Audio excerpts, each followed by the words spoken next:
When last we left our heroes, Daenerys the Catman Wizard, Asmo the Sneckman Fighter, Wolfgang the Angelic Warlock, and Nara the Drow Sorceress, in an effort to suss out the identity of a group calling themselves the Hammers of God, a rebel group of Kench loyalists hiding among the Silver Rock populace, our heroes deemed it appropriate to set a trap in the form of a monument to be revealed on the new holiday dedicated to the reclamation of the city of Silver Rock after the assassination of Barristan Kench.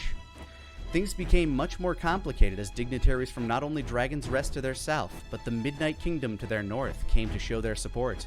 With the troubling news that an assassination attempt had taken place against the Archmage Ramses Palto at the hands of the Deadeyes and their as-of-yet unidentified contractees, the party was left with more questions than answers, which proved to be a good thing, as one of the dignitaries, a boy named Leif, seemed to have the uncanny ability to read a person's mind. Needing space to clear her head of the situation, Nara felt an urgent pull from her deathly blade Tango Muerte. It led her and Asmo to the child of a repugnant addict, a vile man who they quickly dispatched, taking the child, known as Deidre, into their care. After spending the night with Deidre at Wolfgang's house, the young girl was introduced to Wolfgang's son Elliot, who took her out to enjoy the festival with his friends. Nara, seeking further answers to many questions, decided to take the time to visit the Wandering Weasel using the magic key she had purchased. Inside, she found that Tom had taken the bar west of the mountains, where it now served as a small haven for a clan of skinwalkers. Skinwalkers who just so happened to be the clan of Wolfgang's dead wife. With this news delivered to Wolfgang, and a festival still ongoing, with a tournament about to begin, what will our heroes do next?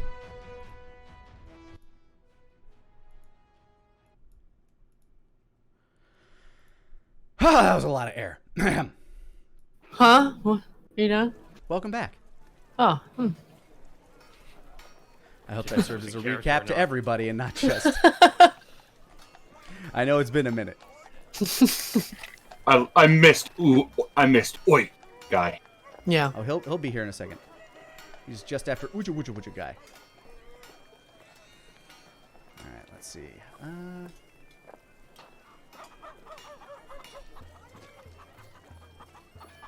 There we go. So you hear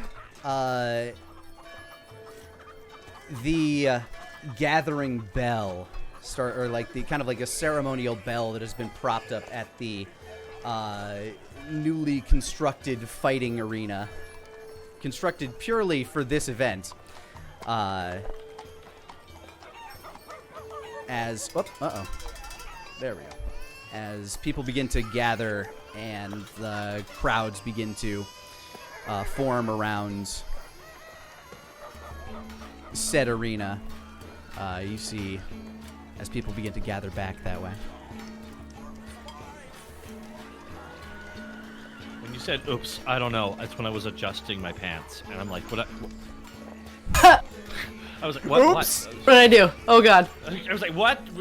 No, I accidentally, you know when you take one of the windows that you're working with and you accidentally drag it to the top of the screen and shake it and all of your windows collapse? That new thing that they have, yeah, I hate it. It just happened to me, so I just had to place all my windows back up. But we good.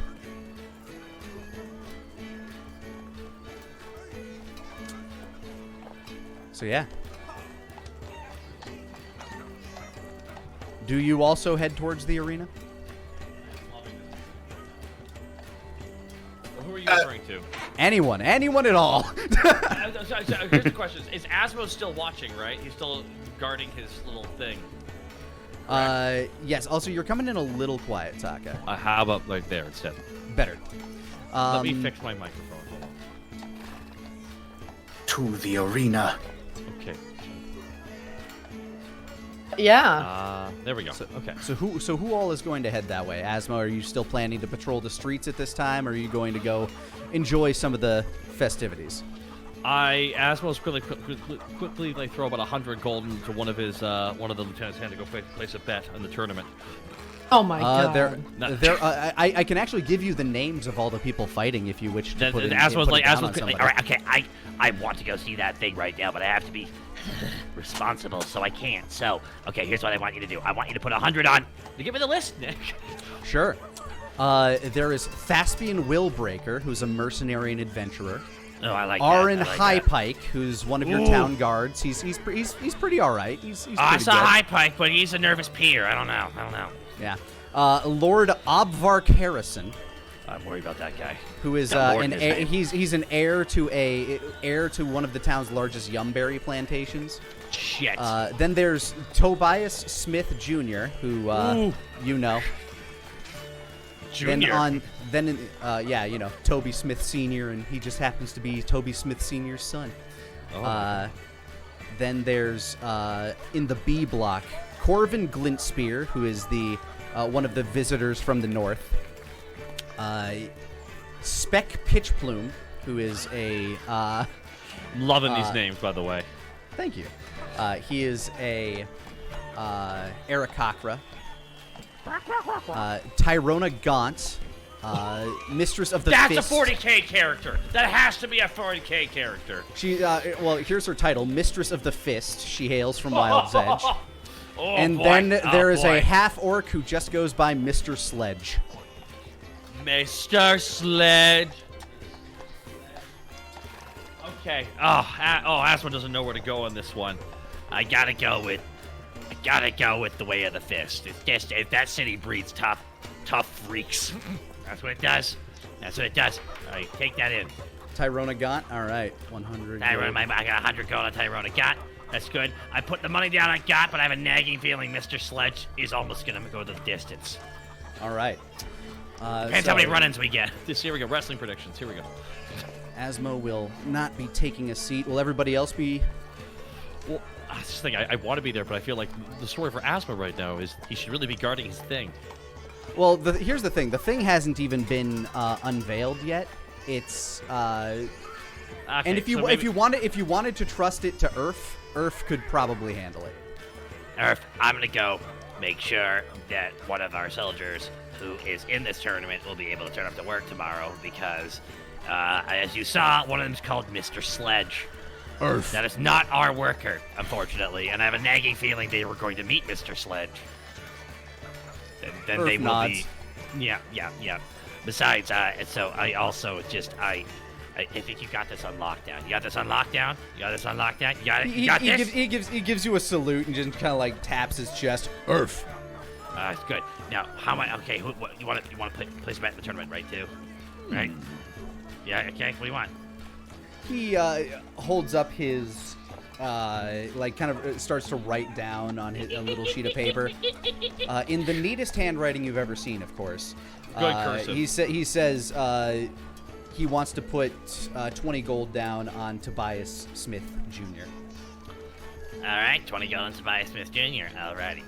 Okay, and you have a good day. I'm gonna go tell you how the tournament turns out and tell you how you'll find out, I guess.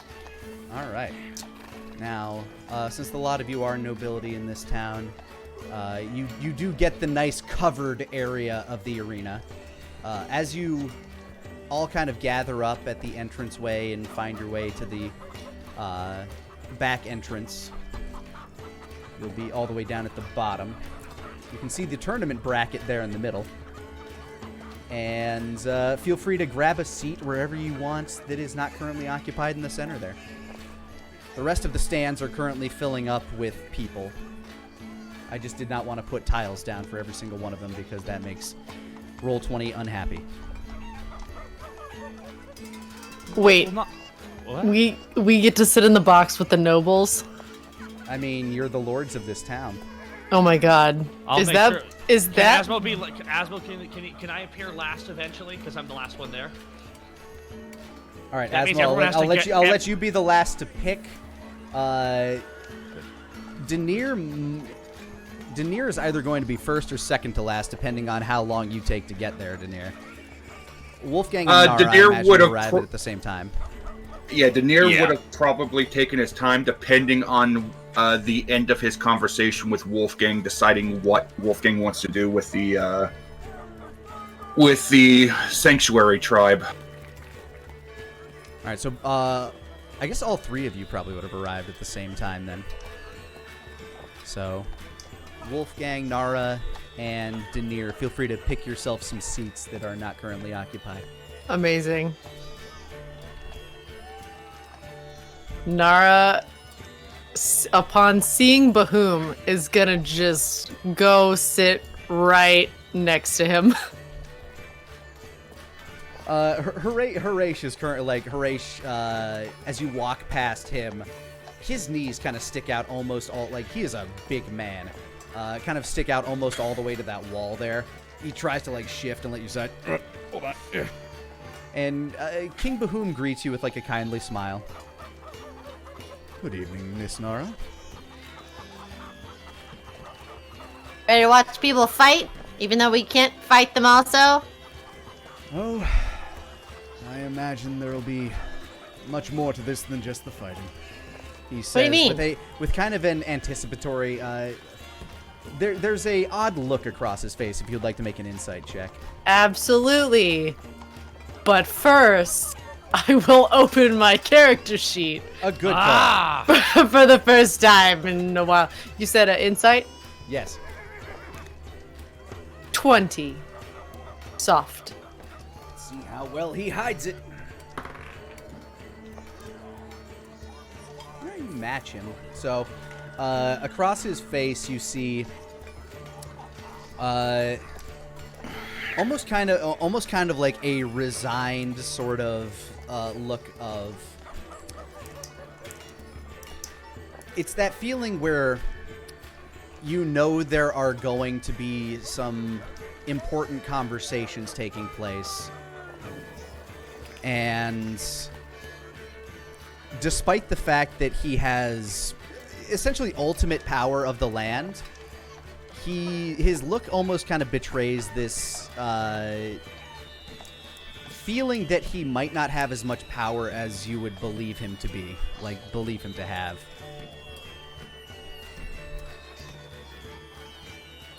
Wolfgang, you decide to sit directly behind him? Yeah. Ah. And a fair afternoon to you, Lord Conway. King Bahoom, pleasure to see you again.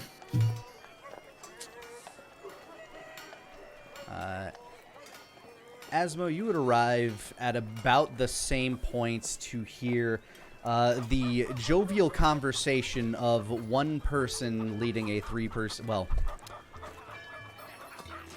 you hear Tim. You hear Tim walking in.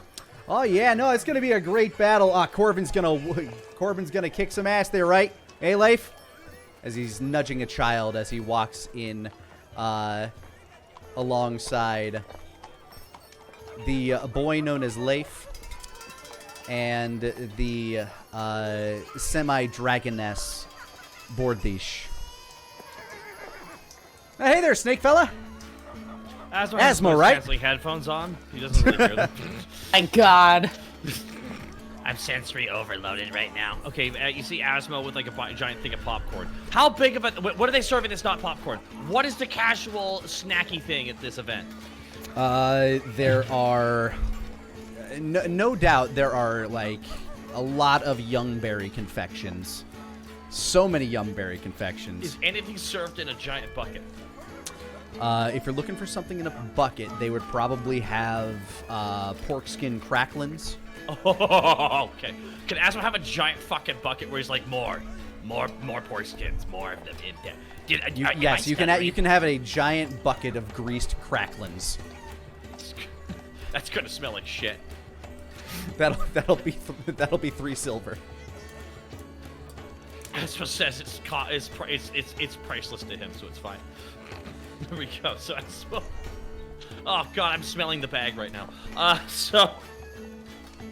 Remember only one time I ever ate a pork rind, I was like, I'm good, I never need to eat that ever again for the rest of my life. Unfortunately, they're one of the few high-protein snacks out there. Yeah, no, that's the silly thing, it's just, it smells really strong. They do not Asmo being smell a meat good. eater, though, and loving his pork, and Nara being cannibal adjacent, will probably enjoy it. Yeah, you're not wrong, but hang on. No. Adjacent. Yeah, you're not wrong. So, hello there. Asmo's trying to hold his cell phone and got the food and trying to shake someone's hand, so... Asmo's got, like, I don't know, his badge that he waved to get even more pork skins. I don't know. He did something to get extra. So he's like trying to put his like pocket away when the people approach him. So he looks very busy. So let's hear. All right. So they're approaching him. Oh, they're just walking in. They aren't necessarily approaching you, but Tim does make note of you as he walks in, just like giving you a kind greeting. Yeah. Yeah. Want pork skin? Well, if you're Pork offering, skin? Yeah. Absolutely. I ain't gonna say no. All right. Pork skin. Pork skin. I offered each of them real quick. Bordiche just kind of holds up her hand in a polite decline. I'm afraid the grease might linger. You mean the flavor juices? Ew. Leif does looks up at Bordiche and then looks up at you.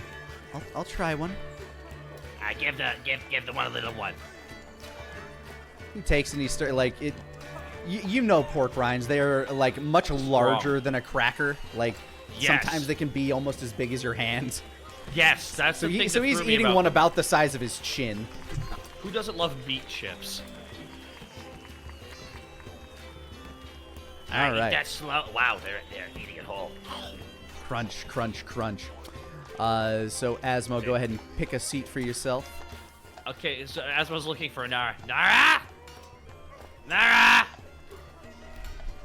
Nara! Nara! Bahoom looks to you, Nara. I think he's calling for you. I hear you. What? Over here! She's like waving her arms. I am sitting by Bahoom! Alright, so excuse me. Oh, shoot, Wolfgang. Excuse me, Wolfgang.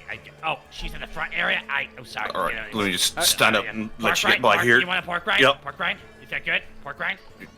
Sure, fine. Okay, sorry. Okay, 1 second. Let me just step over here. I'm gonna take off one of my gloves first and just Excuse grab me. it with that Hey, one. Hey, Lord Autobutton, down in front. Asmo steps over the seat slightly.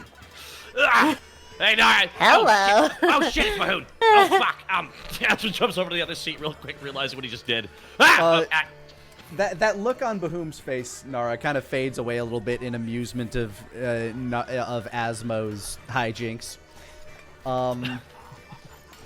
Shoot. Make me an acrobatics check real quick, Asmo, as you're like stumbling over the chairs Okay. Yes. and like going past the dignitaries next to you. Natural one! Beautiful nat one. You dump Wow. like half Wow, of your wow. pork, you dump half of your pork rinds on a very haughty looking noble that's sitting 3 seats away from Wolfgang as they like just kind of dump into his obvious fine silks Welcome greasing back. him. Wow. Wow. Wow. Excuse me? Wow. No, hold on. Don't, sir.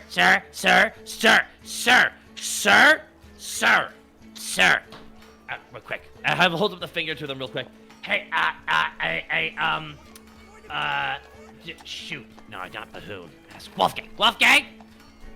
Can you do the? I got my rinds all over this guy. Can you hit him with the prestidigitation or whatever it's called? Thank you. That's kind of you. 5, 4, 3, 2, 1. Like one day, and I'm botching it. So bad. I'll give you a Wolfgang pork rind. will cast prestidigitation on the individual who has grease all over him. Wolfgang, you recognize this individual as Ubert Harrison. Oops.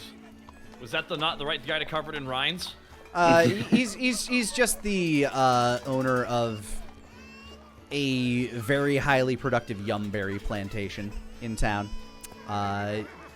Used to be a farmer. Now he's fucking rich. Nah, so he's used to it. He's used to being dirty, covered in pork.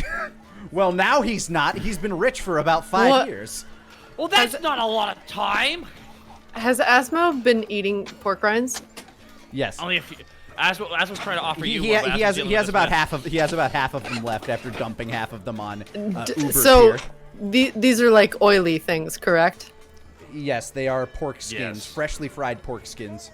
Okay, amazing. So Nara is gonna get all up in his face, sniffing him. What? Oh, what is that? Oh, Remember that time I kept telling you that at any special tournament events they often, sell the rye? Immediately Asmo plants slow- a kiss all over his face. It's aggressive. It's sloppy. As you do that, you hear like a hooting coming from your left. Woo! Get a room, you two! Just kidding. I don't care much. Hey, Lani, Yes. can I use this this distraction for something? Yes. Daenerys is going to take out a bed of parchment, and he's going to press the digitation onto the parchment. He's going to fold it up a few times, mage hand, and going under the seats, using Asmo as a distraction, he's going to pass a note over to Bahoum and Harish. The note is going to say to Bahoum and Harish, beware the small dignitary. He can read minds, but he can't control it. It will show a picture of Leif's face. Interesting. Let's see. So you're going to have it float beneath the Under. chairs under Wolfgang. There's one person who might be looking out for it. So I will say, give me a sleight of hand check with advantage. Well, actually, no. Give me an Arcana check first. 23? Okay, sleight of hand with advantage. 13. All right. Perceptione. Okay. The letter passes underneath the chairs and kind of like starts tapping on Bahoum's calf. He will also make a sleight of hand check. But he's a legendary dragon, so it's really fucking good. Reaches down, grabs it, unfolds it in his lap, kind of glances down, and looks to his brother for a moment. Seems to mutter something.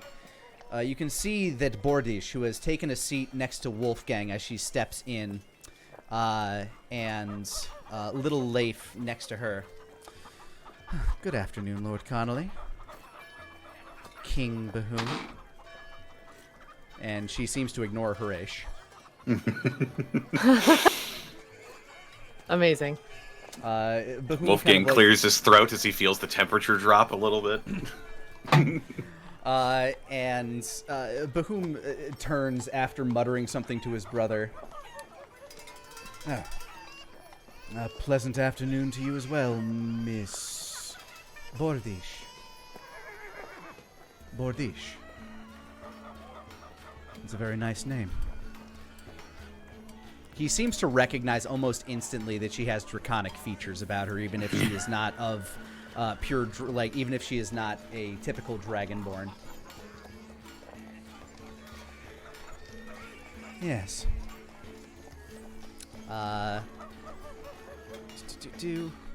Nothing as of yet has really happened that would lead to Leif finding any new information from the lot of you. But as you can see, there is a tournament bracket up here. Each of you were kind of given like a little pamphlet on your way in. It, of course, has Darrington Loxley's big cartoonish face at the top of it, giving a big thumbs up. Darrington Loxley's Tournament of Champions. It's all about branding. John Carpenter did it. Why can't he? The Silver Rock Tournament of Champions, brought to you by Darrington Loxley's Guild of Daring Do. And from top to bottom, starting on the left, we have Thaspian Willbreaker, who is a mercenary and adventurer. Aaron Highpike, Town Guard. Lord Obvark Harrison, who you're now presuming to be the son of the man that Wolfgang spilled Asmo spilled cracklins all over. Then there's Toby Smith Jr. On the top top right, you have Corvin Glintspear, followed by Spec Pitchplume, then Tyrona Gaunt, and Mr. Sledge.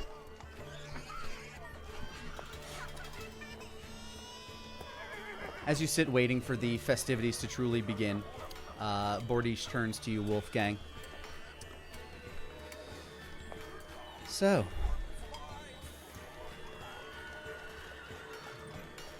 who do you expect to win today? Well, I only vaguely know of the battle prowess of the contestants here. However, if I were a betting man,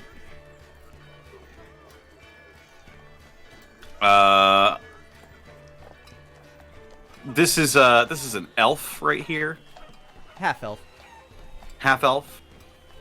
Oh, what sort of weapon is she wielding? What's her look? At the moment, anybody that's like up there is just kind of like a what the bracket looks like. On your way in, you would have been able to see kind of in this back upward area over here, where the main entrance was for the common folk, is where a lot of the contestants are currently practicing with weaponry. You see her all the way back there. She's currently wielding a bow staff that seems to extend into a chained bow staff. Ooh. Funny enough, both Corvin and Spec Pitchplume are just kind of standing, crossing their arms in a corner. They seem to be trying to out-edge each other. Mr. Sledge is just walking around lifting heavy things, showing off how strong he is. Thespian Willbreaker currently seems to be practicing while dual-wielding what appear to be a couple of axes. Orin High Pike is training with a spear. Lord Obvark Harrison, the man in the cloak, will be going up against Toby in the first round. It seems to be kind of like oiling a blade right now, polishing a blade, then taking some of that oil and polishing some of his silver cuffed armor and boots. And Tobias Smith is currently practicing wielding a hammer against a dummy. What's the dummy's name? Anyways, Josh. you must be joshing. Frigate Josh. Wolfgang will sort of stroke his facial hair a little bit, looking over the different contestants. I think I'd have to say young Tobias has quite the promising future ahead of him as a warrior. I personally saw him face down an ogre. So you have some history with the boy. Must not be much older than 17 right now by the look of him. He may be young, but he's brave, and he's well practiced. By Toby, of course, you also see a very sleepy, large Saint Bernard. And Sergeant Sniffs accompanying him. I thought that was a small bear. Nah, just a very large dog. Hey, look, Nara, Sergeant Sniffs. Dog. No. He seems to be having some sort of doggy dream. He's kicking right now. Doggy. Dog. Stuffs a large pork rind in her mouth and does not stop until it is completely crushed with many crumbs all around her inside of her mouth. It is crunchy. Sounds of rended flesh. It is crunchy, savory, salty, and by all accounts, delicious. Amazing. As At this, Tim kind of looks back. Care to put any action in on all this? What? I gladly wager that Corvin's gonna basically carry the entire thing. Of Why? course, that's kind of unfair. I've actually seen him in action, so. You seem very confident. Confident enough to put some gold on it if you are. Why not? It's in the spirit of things. See, you're the kind of lord I like. He kind of nudges Horatio next to him. No offense. Oh my god. Horatia's been known to be quite the wacky character, so I think he'll take that joke in good spirits. Totally. Yeah. With furrowed brow, he kind of glares, but doesn't make much of a move. Denier, what are you doing at the moment? Are you just eyeing the whole situation?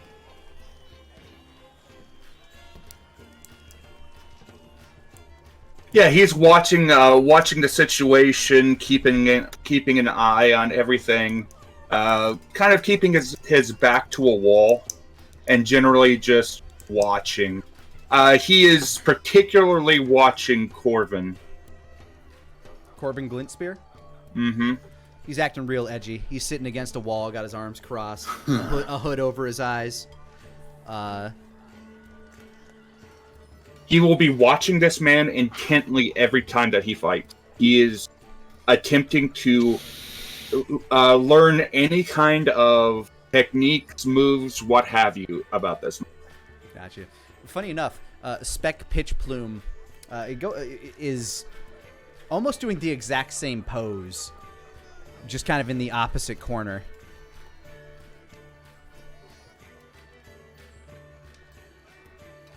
All right, then. Well, then, how much you want to put up for it? I got a bit of a, let's say, a spending budget that the Archmage let us open up the coffers a bit. I don't think he'd mind if we spent a little on some merriment. Why not? I'll say 50 gold on young Toby. 50 on Toby? Tell you what, I'll match that if Corvin doesn't even make it to a match with him. I need you to know that the fact that this guy sounds a little bit like the coach from Homestar Runner makes me very happy. Oh my god. Like that makes me so happy right now. It's a deal.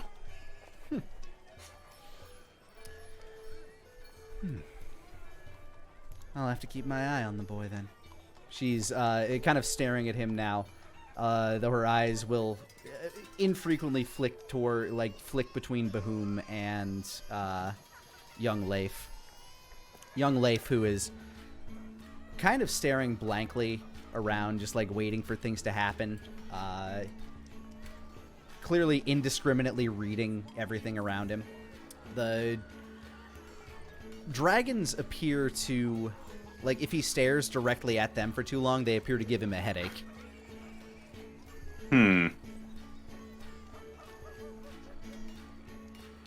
While this is going on, is it okay if I start up a conversation real quick with Denier, for a quick second?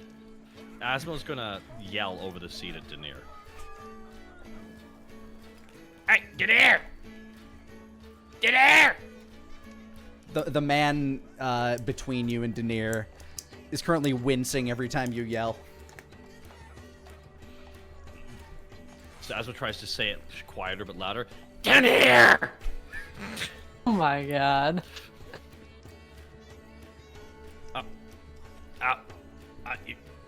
Oh shit, his actions are his words. That's terrifying. What? Hi, As Denier walks down and sits next to you, for those listening. Okay. I was just a quick question here. And yes, now you can have another one. You can have another one. There we go.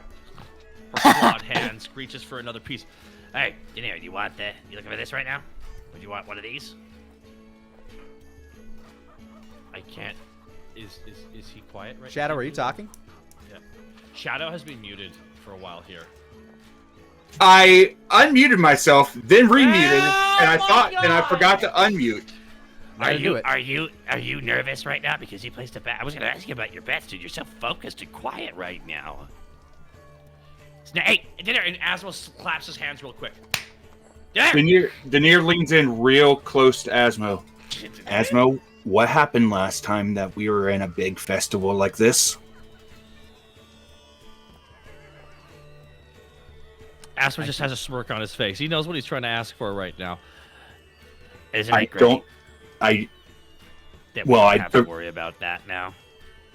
Very much so. I would also like something else not to happen. That's why I'm staying vigilant and keeping an eye on everything. It kind of poisons my second question I was going to ask you there, Mr. Sirius. Who'd you put a bet on? Or if any bets at all? If anybody, I'm looking forward to seeing Corbin versus Mr. Smash and Mr. Sledge in the second round. There's a little joy in you. You may be focused. I mean, don't forget, town charges securities here as well. I am so stressed something wrong is going to happen here, which is why I'm getting my snack on right now. Gentle hand on the shoulder. I have the utmost faith in the town security and the guard. Don't hold me to that. Don't hold me to that. Hold Earth to that, not me. Well, also, do you want one? By the way, you want a pork rind? Sure. Okay. I'll take one. Thank you. It's a good kid. I would give Wolfgang some, but he wears gloves, so it'll just soak right through. Asmo just waves at Wolfgang. He just raises an eyebrow, looking at him quizzically. Wolfgang can't have fun. He's a politician now. Oh, Remind me later when Wolfgang's not looking. Prestidigitation his gloves to make them smell like pork rind oil. That's just kind of evil, so yeah. But like evil in a way that's very not gonna hurt him aside from irritate him. So anything I fully support mildly infuriating magic pranks. I can't anyone but me. Your conversation is interrupted by the sound of a massive boom. As standing in the center of the arena now, big smile on his face as he rises slowly into the air on a pillar of what appears to be kind of like hardened sand rising beneath his feet, is Darrington Loxley. Welcome, one and all, to the Silver Rock Tournament of Champions, brought to you by Darrington Loxley's Guild of Daring Do. Join today and find your glory tomorrow. He smiles as the crowd begins to cheer. Yes, today we will find out who is the strongest in these lands. But not just these lands, nay, the entire continent of Marmaria! The crowd roars with anticipation. We have adventurers gathered from all over, not only from our very fiery empire to the south, but from the land of ice to the north, and the rugged sands to the west, and the wild edges of the east. Today, we will crown the Marmarian champion! The crowd roars with anticipation. Everybody is ecstatic and on their feet as the the pile of dust and sand he is standing on is just kind of spinning him like a lazy Susan to face everybody slowly, like a vertical rotisserie. He's about 20 feet in the air at this point. Without further ado, let our first combat begin! Hailing from the plains of Amber, Thespian Willbreaker, a mercenary and an adventurer of great renown. As Thespian Willbreaker enters the arena, the crowd begins to cheer for him. And a man charged with keeping all of you safe. The one, the only, of Silver Rock!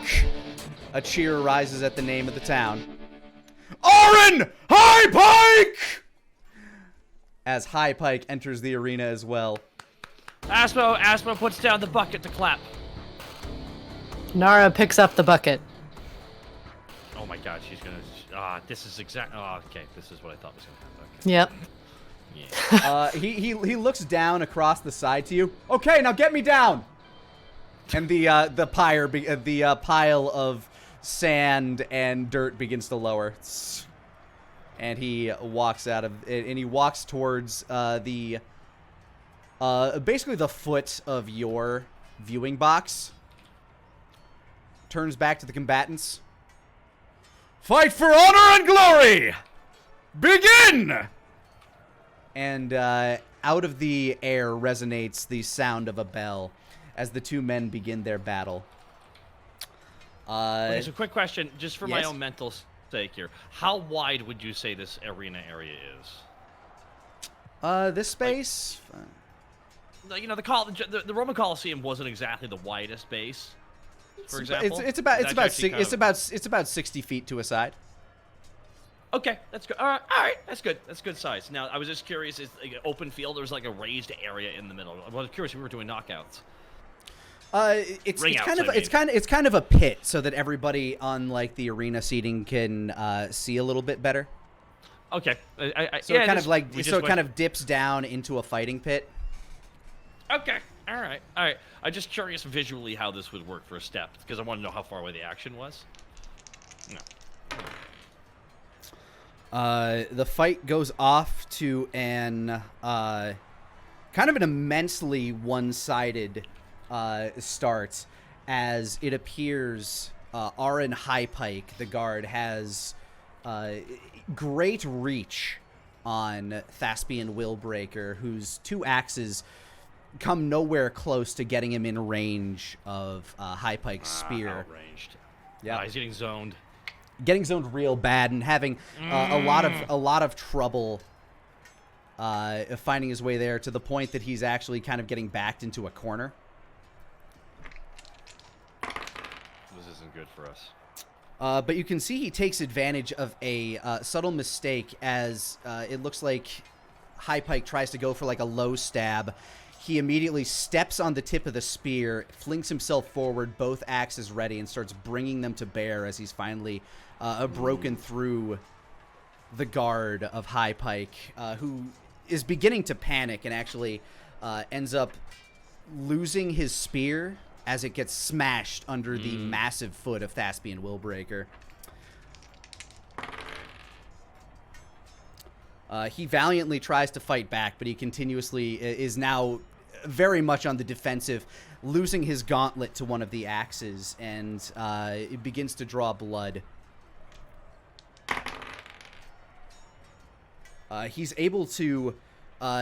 he gets knocked down to the ground, does Aaron Highpike, but he's able to grab a fistful of gravel and sand as he throws it back up into Thespian's face, who's blinded for a moment. At that moment, Aaron Highpike rushes him, kind of like tackles him, and manages to wrestle one of the axes out of his hand. Both men now battling with one axe each. This battle he's looks like wielding his axe then, essentially. Yeah, wielding his axe. A weapon that he clearly seems unfamiliar with, but he's doing his best. Unfortunately, it's just not enough, as he gets struck across the forearm again. That gauntlet completely caves in, pinching his, like all of the nerves in his forearm, dropping the axe, at which point he's taken down to a knee, and Thespian holds the other axe to his neck, looks down to him and says, "Yield." At which point Aaron Highpike just kind of bows his head and cries out, "I yield!" Yeah, that's good. That's a good bout. Good bout. Crunches pork rinds loudly in response. Put the pork. Clap. They almost died Why? for money. Why? They almost died for money. I didn't pay anything. It's 'cause Crunches we're a pork rich. rind. We don't pay for anything. I guess. It's 'cause We use the taxpayers' money to buy things. Dude, we don't actually pay for tickets. We put on the events, and we have clearly a borderline criminal run them. Wait, did I put this on? No, you did. It's running. Oh. There's applause as You're busy. You're a politician. Thespian Willbreaker raises his hands in triumph. And Aaron Highpike kind of wanders out of the arena to go get treated by some clerics who are standing off to the side and ready. The audience cheers as a group of men a group of workers wander in to try to clean the arena's sand, like get everything set for the next bout. I always imagine they send out a wizard to prestidigitation everything real quick. It does seem to be going very quick. They are using magic and a number of a couple of enchanted rakes as well. It's good that the tournament only had 8 people too. 16's a bit cumbersome. 8 is good. 8 is good. Yeah, I was having trouble coming up with 8 more characters. Here's the thing: if you gave yourself a little bit more time, you could have come up with it. But coming up with 16 individual characters, I very much could have, but it's the matter of coming up with tokens for each of them. It's a real pain in the ass. Hence, Corvin is still a C. I don't have art for him. If anybody's interested, he's a half-elf with dark hair, very brooding bronze eyes. And he wields a spear with a gem on one end. Anyway. As everybody around you kind of gives polite applause, Bordeaux turns to you, Wolfgang. I forgot to mention I passed word to Archmage Palto, she says very distinctly. He's very happy that you're willing to assist us in discovering the identity of our assailant. Of course. King Bahoom actually turns to that. I'm sorry, this is the first I'm hearing of this. Did you say Lord Palto was attacked?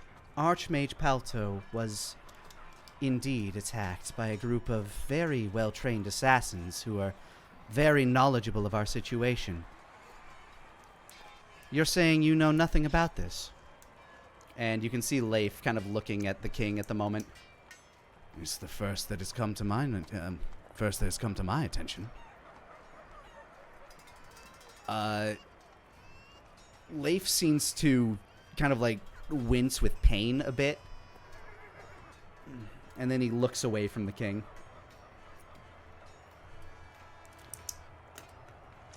Well, you can count on our assistance as well. Wish the Archmage my best.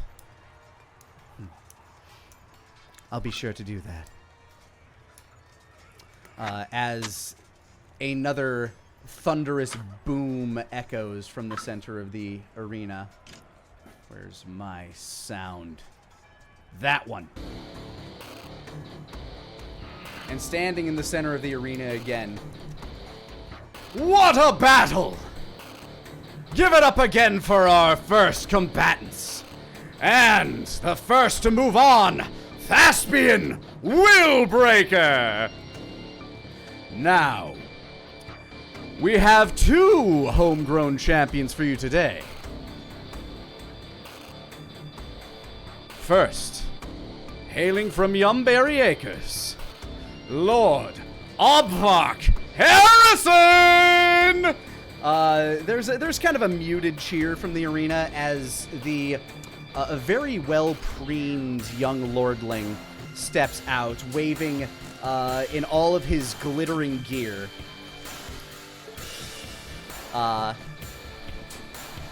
This young man looks to test himself in battle. And representing Stone Knuckle Forge, Tobias Smith Jr. And a much louder pop from the crowd as and a noticeable pitch, a higher pitched cheer from a lot of the ladies in attendance as young Toby makes his way to the center of the arena, giving kind of like a sheepish wave to everybody out there as he wields a large war hammer that he kind of like swings and tests a few times. The young lordling standing at the center seems unimpressed and kind of gives him a sneer. To your directly behind you and Asmo, Denier, you hear the parents of Obvark Harrison. Yes, get him, Obvark! Show that, young ruffian! What for? Wolfgang will cup over his mouth and he'll yell, "Kick his ass, Toby!" The mother of the two actually looks kind of worried. The father is very much... You can see that while Obvark Harrison is definitely not tested in battle, he does have a bit of a farmer's build to him. You can tell that he was raised on a farm.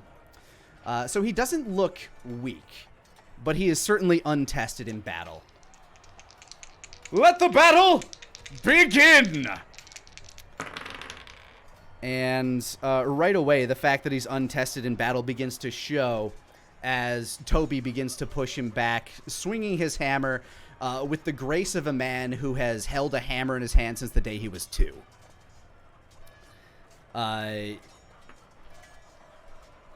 Obvark Harrison is seeming to struggle to actually pull his sword from his scabbard as Toby begins his assault.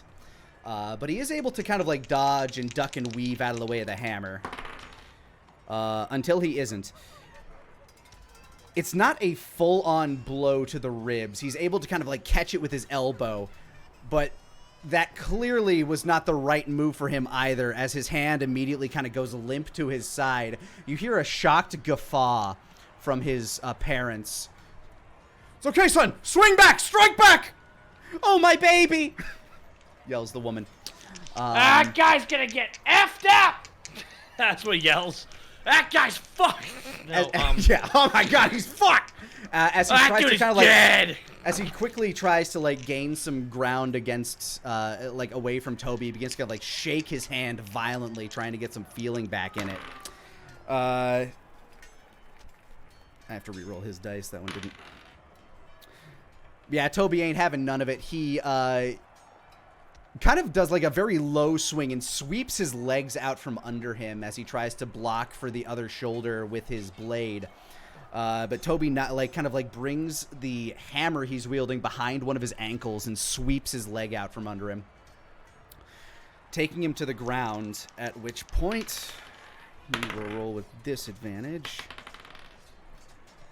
You kind of hear a stilted yelp as Toby looks like he's about to bring the hammer down on his face, but stops about an inch away from his jaw.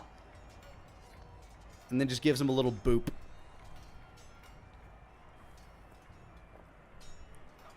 Do you yield? He just sheepishly nods. And like that, he begins to kind of roll away and just kind of starts walking towards the back of the arena. And the crowd cheers for Toby, as once again another battle has concluded. Hey, good show. The two parents, the Harrisons, I guess, step up and start to leave to go find their son, who is now leaving the arena in tears and panic, covered in clay and dust and a little bit of blood.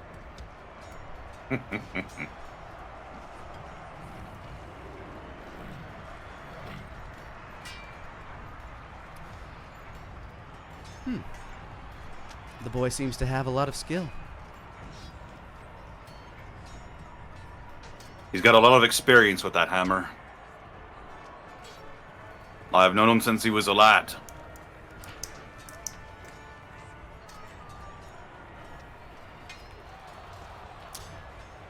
King Bahum, Bordish says, your proposition brings up an interesting point.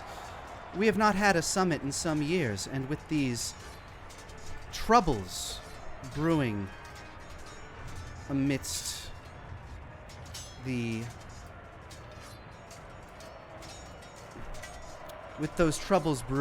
our borders, it would be nice to have a sit down with you sometime. Really clear things up. Yes, I believe it has been a while since we've had a summit. How long? 7 years in this very town, I believe, with your previous monarch. Yes.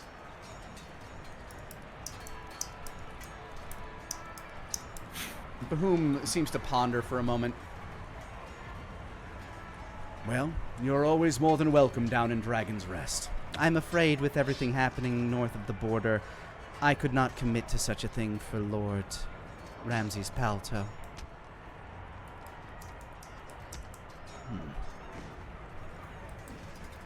Of course, he has permitted me to invite you up north.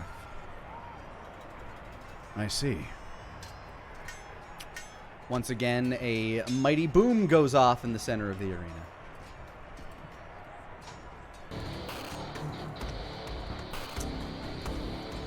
Another splendid match. Well struck. Tobias. Well struck. An up-and-coming adventurer if ever there was one. Up next, hailing from north of the border, a mystery fighter, Corvin Glintspear. A hushed intrigue starts to flood through the crowd as Corbin very silently makes his way into the center of the arena, a hood drawn over his eyes. Tim and Leif both let out a mighty cheer. Yeah, go kick their ass, Corbin! Show them what we can do even without our magic! Get him! Yells Leif.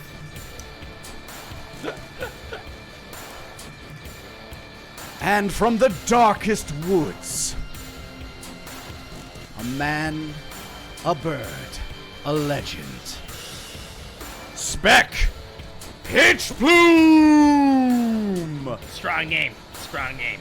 And with his feathers, like, kind of like shot out crow style to each side of him, Spec kind of flutters into the arena, leaving a trail of black as night feathers behind him, kind of trickling throughout the sky.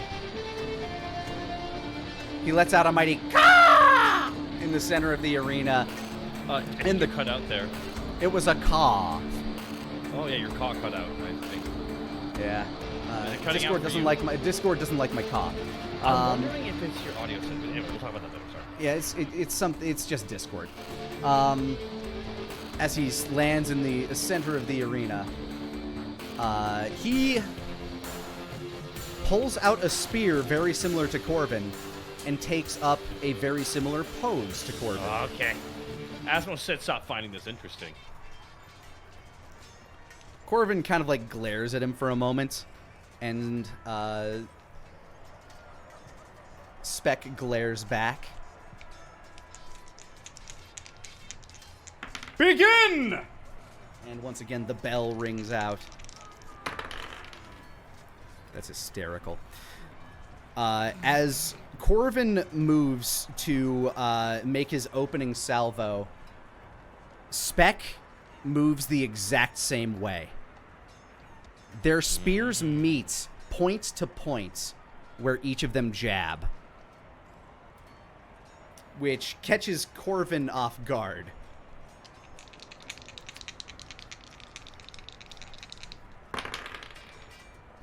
Okay, so that's interesting.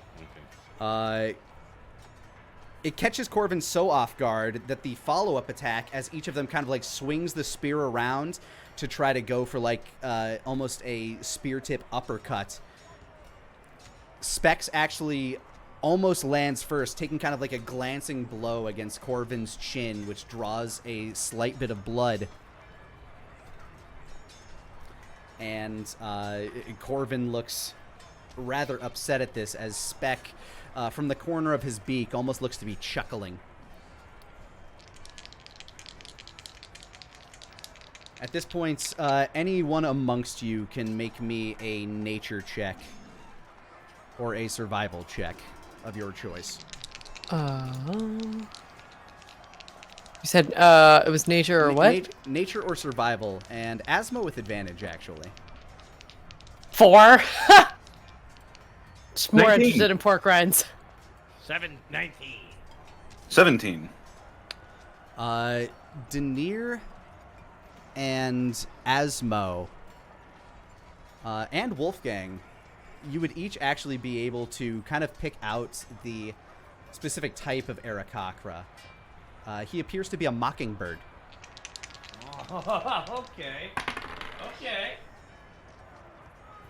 Eh. my god, it's a... And seems to be mimicking the exact same maneuvers and movements as Corvin.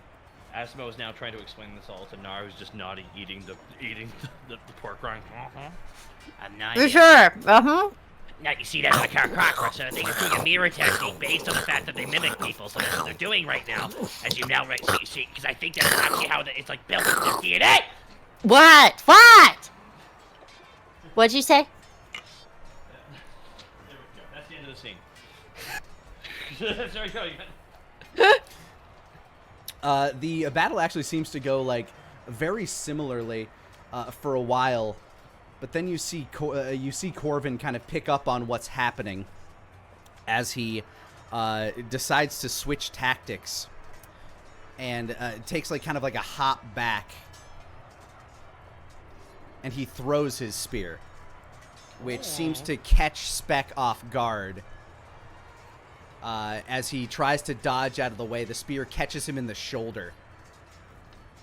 At which point, while Spec is blinded by the pain, Corvin immediately runs up and grabs the end of Spec's spear and tries to yank it out of his grasp. Spec tries to fight back, but as he fights back, Corvin grabs the butt of his spear again and pulls on Spec's spear as he pushes on his own. At which point, the pain makes Spec drop his spear. Corvin then pulls his spear out and is now wielding 2 spears. At which point, Tim says, "Well, somebody better stop this match if you don't want a dead bird in there." I've seen that look in his eye before. And now Spec has to roll with a bit of a disadvantage here. Sure enough, Corvin immediately takes this and starts swinging both spears almost General Grievous style in kind of like mock shields as he begins to kind of like slice with the spearheads at the dirt beneath Spec's feet. He sweeps one end up and catches him on the beak, splitting the beak in 2. He lets out Spec lets out a pained caw and kind of like collapses back down, grabbing at his beak with his hands as Corvin begins to once again pursue. He holds up both spears and is about to drive them down before the bird squawks out, "I yield! I yield!"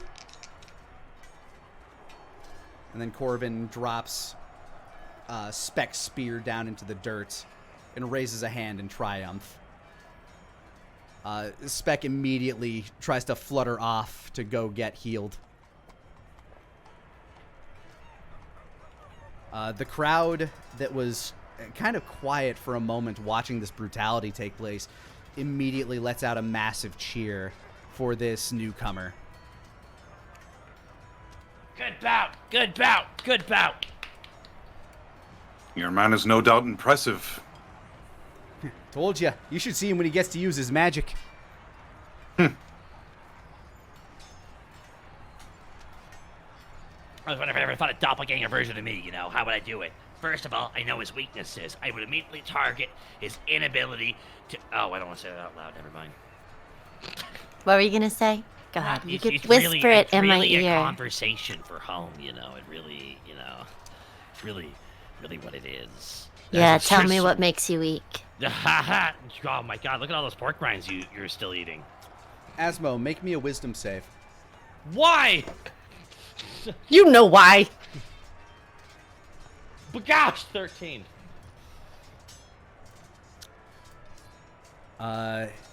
You get the vaguest sense that, like, kind of this ripple through your brain as if you've just been scanned.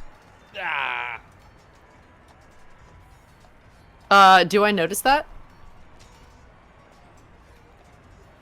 I mean, you weren't the one being scanned. Well, him having a reaction to it. Do you react to it? Do you think Asmo's the kind of person who would pay attention to that kind of thing? Good point. Yes. Also, he's surrounded by Daenerys and Nara, so he would hope his magic friends got the magic on the lockdown. Got it. I don't know what magic is. I just put it in my weapons and I make the bad guys go away. Got it. Got it.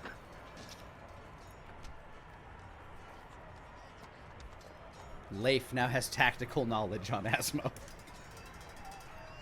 There's gonna be a joke about Asmo's inability to be romantic, but it's like, I will use this against him now. Oh my god. All right.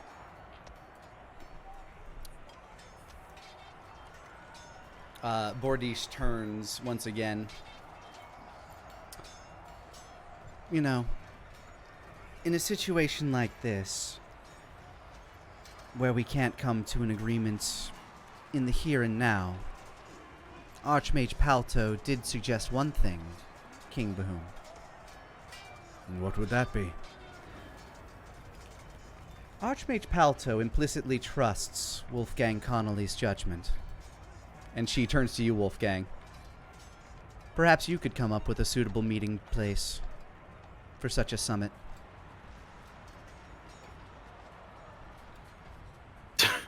Nara turns, stuffing more pork rinds in her mouth. Wolfgang thinks to himself, I'm sure he fucking does. Bahum actually muses for a moment. An interesting prospect.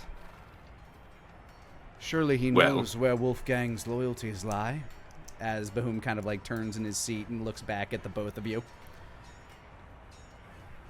We know exactly where his loyalties lie, and she looks at you. Oh my god.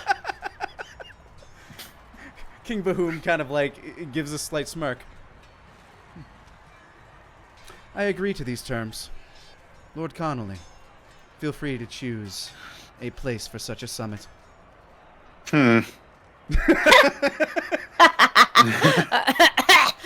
Pork rind, sorry. funny pork rind. Another summit after all this time. The last one was right here. Nick, It was indeed. Yes? how many summits has Nara been to?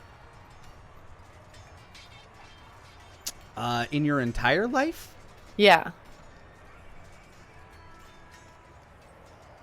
3 or 4, mostly just to hunt people. Okay. Specific targets or things that Solomon might have wanted. Or faces that you might need to wear later.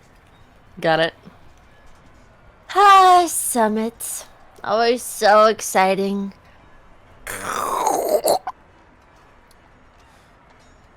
Before you can ponder on that too long, boom! Standing in the center of Wolfgang the was ring like once. stroking his chin, and he like jumps as soon as the bell rings. Jesus. What a battle! Now for the last match of our quarterfinals. Give it up for the mistress of the fist from Wild's Edge, Tyrona Gaunt! And in strides a flaming red-haired, very athletically built half-elf, wearing what appear to be like foot wraps and hand wraps, and wielding a very long, heavy-looking staff. The crowd gives a cheer. And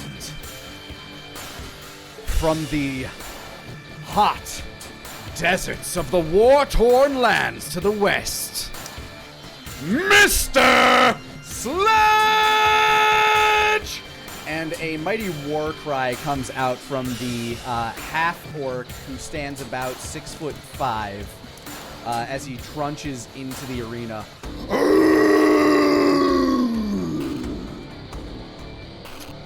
He towers above the half-elf who stands at about 5'6".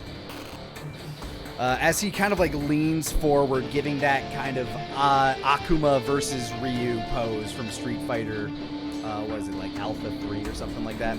Yeah. One of them. kind of like glaring down at her, wielding a massive, massive warhammer. Yeah, he's all on that. Fight for glory! Begin! And once again, the gong goes off. And as he raises his hammer to take a swing at her, Tyrona Gaunt gives an open palm shove straight to the chest of Mr. Sledge. You hear what sounds like a hollow drum boom across the arena as he lets out a and the hammer kind of like falls from his hands for a moment as he reaches down and starts like patting at his chest. Nice.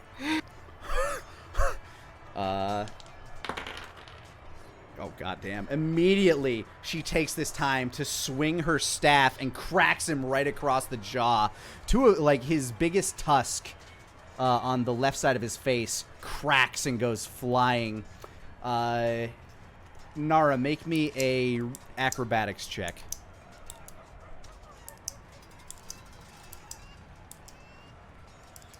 That would be a 10. You fumble it a bit, but you manage to catch the tooth. It's mine.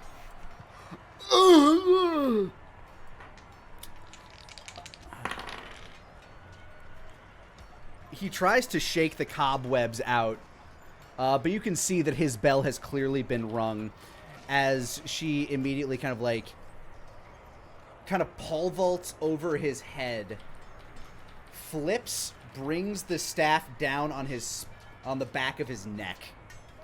Crack! He's down on all fours now, like really shaking. Oh my god, he was not ready for this at all. As she lands, standing square on his back, she brings the staff up and straight down on the top of his head while he's on all fours. Yeah, he's done. He is absolutely out of it, drawing no blood, making no blows against her. Tyrona Gaunt, the crowd falls into like hushed silence as this tiny person, about 1/4 of this 320-pound behemoth size, just decimated him in a flawless victory. Damn. Bloody hell. Oh, Corvin might have some competition after all. Holy crap. The crowd, a delayed cheer rises up as this man is out. It actually takes longer to get him out of the arena, as the people who are cleaning it have to actually be able to lift him and start to like truck him out. There are 4 people, like 1 to each limb, as they carry him out.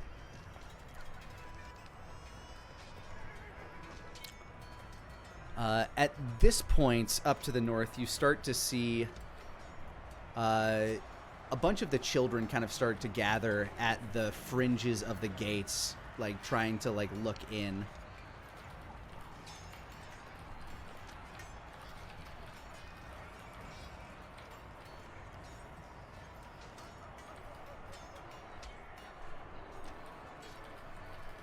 They've started to gather at the sound of the commotion that is happening within the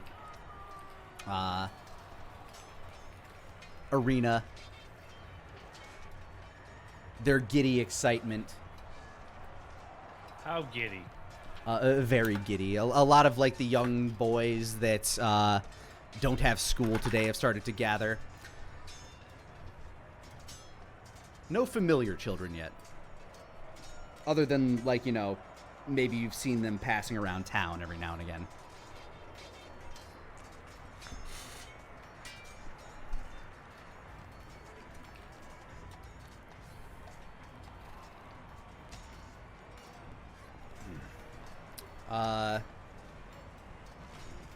As they're setting up for the next battle,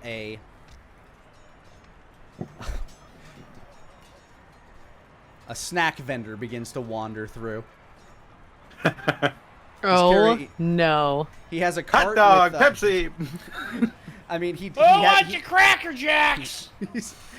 he has a few somewhat cold roast sausages, some roasted corn, more cracklins, and a few skins of ale and mead for As sale. he approaches, Nara will insight him. Go ahead. 9. What are you intending to find out about this man? Is he an assassin?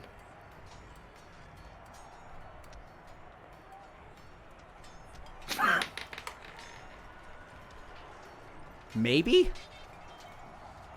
She squints and holds on to Tango Muerte as he approaches. Ale! Sausage! Cracklins! She stands up, gets next to him, gets really close to his ear. Okay, just take the money. Here you go. Get more.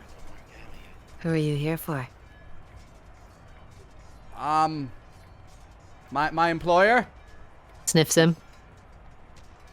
Does he smell like blood? Give me a perception check. 31. He nicked himself shaving a few days ago. You can still smell that blood. She sniffs really close to wherever that is. Now you start to smell him perspire. He smells of grease, sweat, specifically fear sweat with a 31. Ooh. It had to be fear sweat. How much money did Asmo give the guy? For his cracklins, his large bucket of cracklins, I think, was 3 silver. Nah, it's a lot of silver. Do you want some roast corn? Or look, lady, this ain't Stares worth at my him life. for a really long time. Give me an intimidation check. 23. Look, lady, this is just a job, okay? I can leave. Can I She leave? slowly reaches in her pouch. He looks down towards the king. Can I leave? Holy shit! Slowly reaches into her pouch, pulls out 3 more silver, and slowly puts it in and snatches the cracklins really quickly. Sits back down. That's some good crackling you got there. Crackland! Ale! He seems to make a double pace as he walks away. As he's leaving, Daenerys will go ahead and buy a couple sausages and lean in. Imagine trying to work with the woman.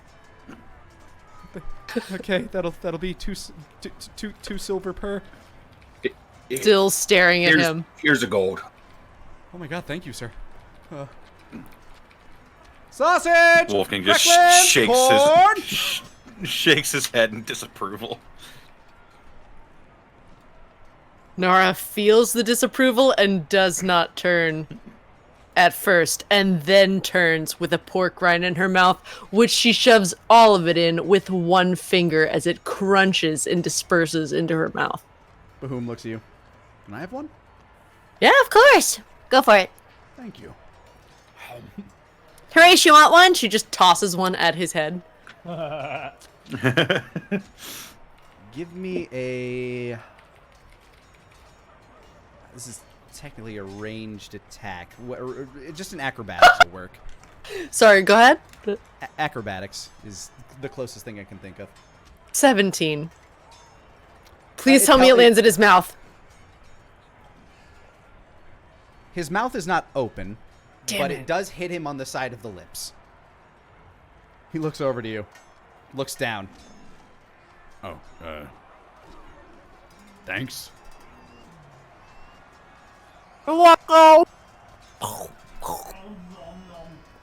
Tim looks at... Could I Tim- insight Harish? Yeah, go for it. Tim kind of leans over to him while you're inciting him. If you don't want it, I'll take it. Those are good, aren't they? Ah, shoot. I should go find that guy. I actually want to buy some. Hey! Hey, snack guy! Snacky! Snack man! Snack man! That's a 24 for my insight. Harish is acting a little strange. He in fact is. He is not being boisterous. He, as soon as Bahum leaned over to him and whispered to him, the joy of watching combat seemed to have dropped from him. He seems to have taken on a very serious demeanor. Did Nara hear whatever was whispered? I didn't even think. Do you speak Draconic? Yes. Oh, What? that's right.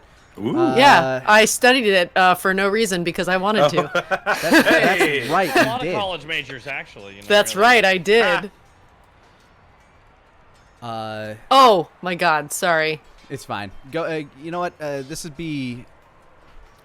Give me perception with disadvantage because you're trying to remember something that you might have heard. 17? What you got? You know what? Here, let me do his stealth check real quick because this would have been a murmur.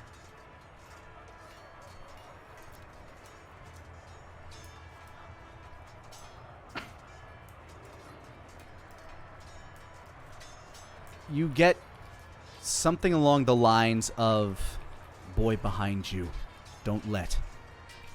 Oh.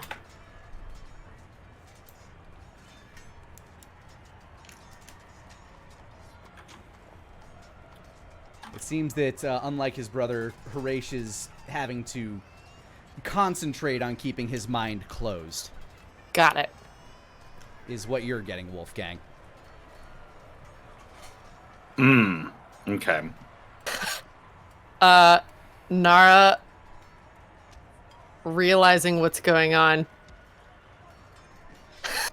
tosses more at Horace to keep him distracted.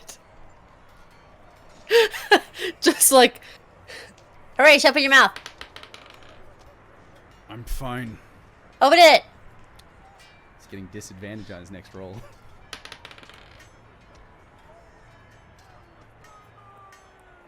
she doesn't know that. Oh, no, you don't know that.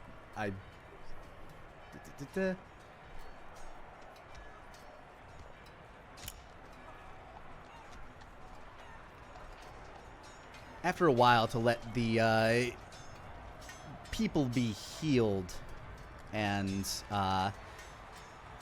get them ready, you see that of the children in the back, there are now two familiar faces among the children that have gathered up among the fence.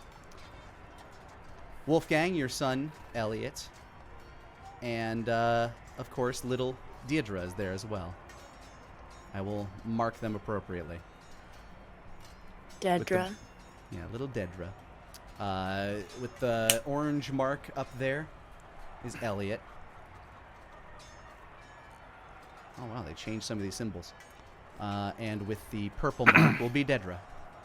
As they're pressed up looking at the arena. After some time had passed, Tim returns with a whole lot of food. Oh, man. Oh, don't want to go circling all the way back that way again. Oh, hey there. Oh, he's got like 3 sausages, a pack of jellied yum berries, a skin of ale, and a big box of cracklins.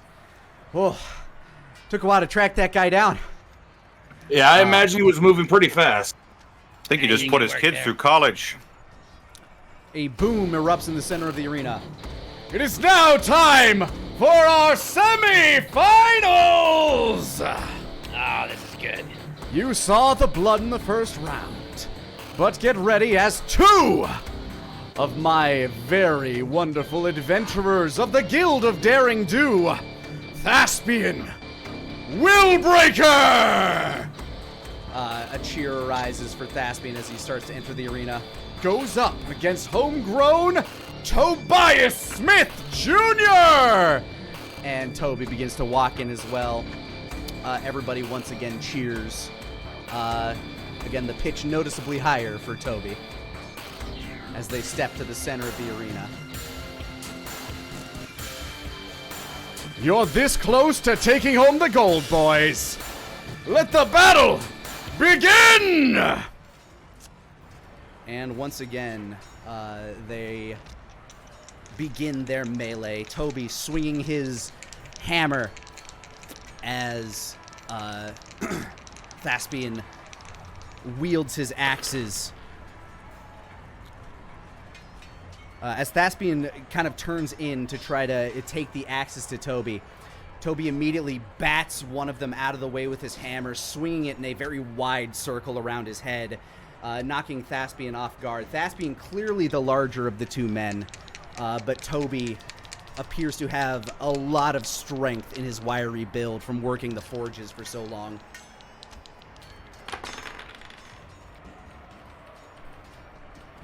But it seems as though Thespian does have a lot of battle experience himself, as noticing the wide arc of the swing, he ducks under the hammer, kind of taking the axes, scooping his hand up on the handles, and kind of turning them into like two little, kind of like cupping his hand under the tomahawk edge of each of the blades, kind of turning them into two very short-range weapons. He starts to go towards Toby's kidneys, and he strikes true at the hip, cleaving through Toby's leather garb at his hips. Does not look like he draws blood, but Toby immediately tries to turn the tide by swinging the hammer straight down. Thespian, just a little faster than him, rolls out of the way and tries to come back up at him with the axes.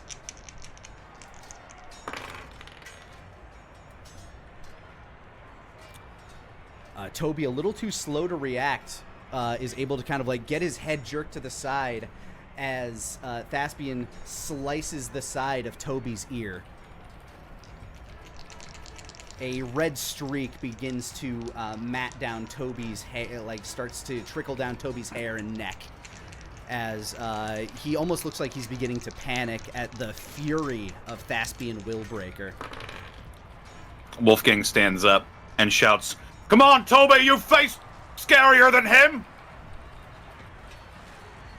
As if hearing your words in his heart, he begins to understand the kind of fight that Thespian Willbreaker is bringing.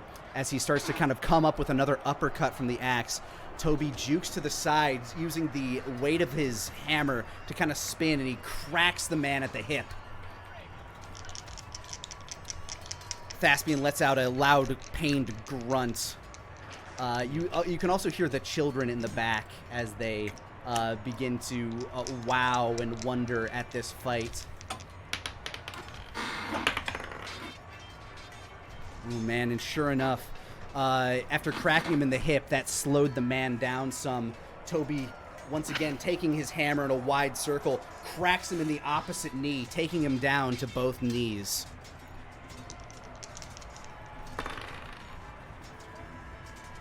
This looks like it's going to be it, as Toby begins to swing the axe towards Thespian's face.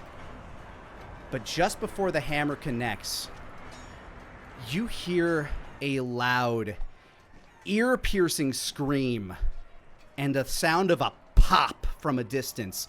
The scream sounds as if it is being screamed in your ear from maybe a foot away.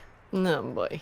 The entire crowd like kind of buckles over with this sonic pain, and I need everybody to make me a perception check real quick as the confusion begins to lessen from that massive scream. 27. 14. 22. Asmo? I'm so sorry, your audio cut out. Could you repeat what you just said? Perception check real quick. Sorry. I thought that's what it was. Perception.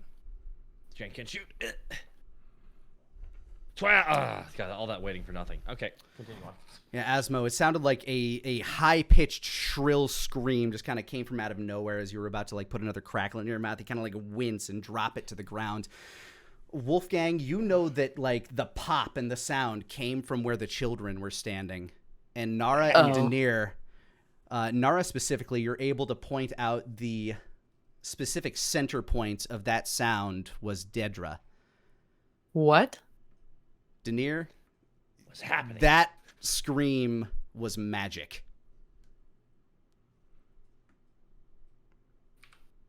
And here's where we will take a break. Hey guys, Lani here. I just wanted to thank you for rolling with us. And if you wanted to catch us live, you can do so almost every Monday at 5 o'clock Central Time over on twitch.tv/Lanipator. Now, back to the show. As you begin to realize what happens, you looked up. People start to realize what also happened. They turn over to the children, where they're all standing. Many of them are buckled over on the ground, kind of moaning and whining and crying in pain. They're sobbing, and little Deidre is just standing there, hands on the pillars, looking inwards, her eyes in this look of shock, her mouth agape. Nara immediately gets on the pixie stick and flies straight to her. Yeah, Wolfgang is following soon afterwards. Asmo can't fly, so he's securing the perimeter. It's like running around the outside. Wait, guys, hold up! I'm slower than y'all! No, Asmo's also got everyone else reacting to these. Like, shit, I'm on the ground level. This is what I wanted. Alright, so don't worry. Asmo will be there eventually. Alright. You can move your tokens at your leisure. Okay, great. I'll even make some room to the side, Nara, as some of the kids are trying to drag away the children. As you get closer, you see many of them who are like on the ground, their orifices are bleeding, either their ears or their eyes or their nose. Some of them are non-responsive. Elliot currently has like an eye that looks really bloodshot. He's holding his head because he was standing directly next to Deidre this whole time. What happened? You can see as his wounds kind of begin to heal on their own, and he starts to look around and see the children as the people in the arena also begin panicking and looking out, like wondering if one of their children is among the kids there. Wolfgang is trying to see if any of the Kylan Diaboli or any adventurers nearby can come over and help. He's shouting, "Someone come over here and help me!" He's gonna go over to some of the children that are not responsive, and he will begin administering some healing light to them. All right, feel free to. I'm guessing the first one you're next to is going to be your first target. Yeah. You immediately touch them, and like the blood in their ears kind of like the liquid blood remains, but you can tell that you're kind of healing them as they start to what happened, man? And just, like the easy, little girl easy. kind of like leans into your knee. Why is it so loud and it hurt? You're all right now. You're all right now. Members, some of the clerics, now that they've kind of like snapped to, have like started to rush over, and they also start to heal children, starting with the ones that are clearly non-responsive. Lani, can I roll an Arcana check based on the effects of the children and everything going on to try to figure out what kind of magic this was? Please do. That's a 32. Whew. Wow. Evocation, it was incredibly low level, luckily. Probably a cantrip. Your best guess, it was some variation on Thunderclap.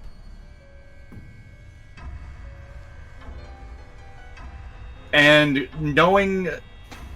having a lot of the knowledge of the arcane innate at least in this group, are any of these children, aside from Elliot, arcane innate? You could tell from the pitch of the scream and the look of this area, and with that goddamn 32, Deidre is your subject of interest in this situation.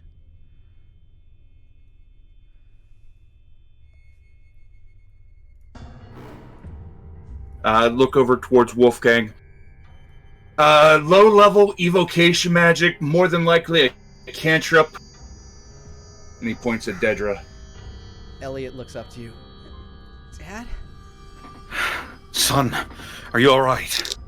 And he's gonna like just look over, like You can see, really invasive father-like, like looking at his cheek, looking over his body. you can see one of his eyes. You know that kind of like burst blood vessel in the eye look. Oof. But you can see it receding as the inner pupils of his eyes faintly glow. I'm fine. Was that? And he looks over to Deidre. Deidre, are you okay? Nara's holding her shoulders very gently and looking very seriously at her expression to try and read what's going on. Give me an insight with advantage. 25. On both sides of that. Yep. You get the feeling that she had just seen something that triggered an innate horrible memory in her. Deidre? And a bubbling familiarity within yourself. In what way? In a way that what she just did seemed like the kind of magic she just pulled seemed very similar to something that you could do.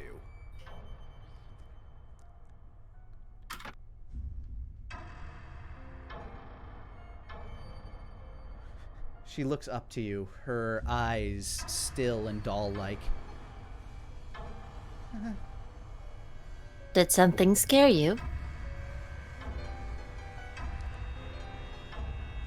I want you to make me a perception check. As she gives a nod. 29. As she nods, the shadow beneath her feet ripples. Oh, fuck. It's all making sense now. Why you heard her specifically. She immediately looks at Tango Muerte.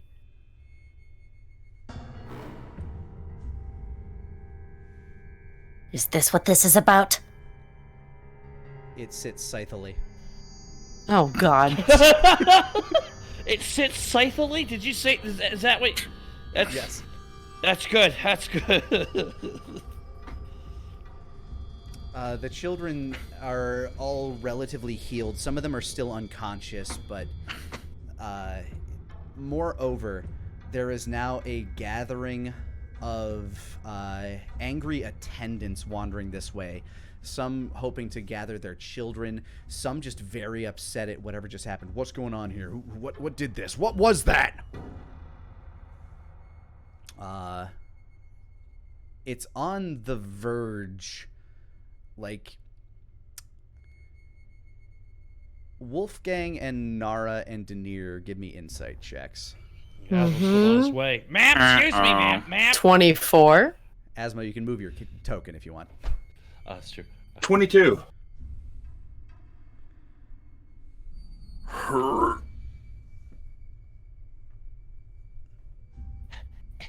17. Wolfgang, this large gathering of people is obviously a concern. Your primary goal has been a noble one, to like heal the children, and you're kind of among the thought that okay, that'll appease some people, that'll calm tensions, but all of you know that any spark could turn this into a Riley mob. Once the children were in danger, any one of these people could be set off and something bad could happen.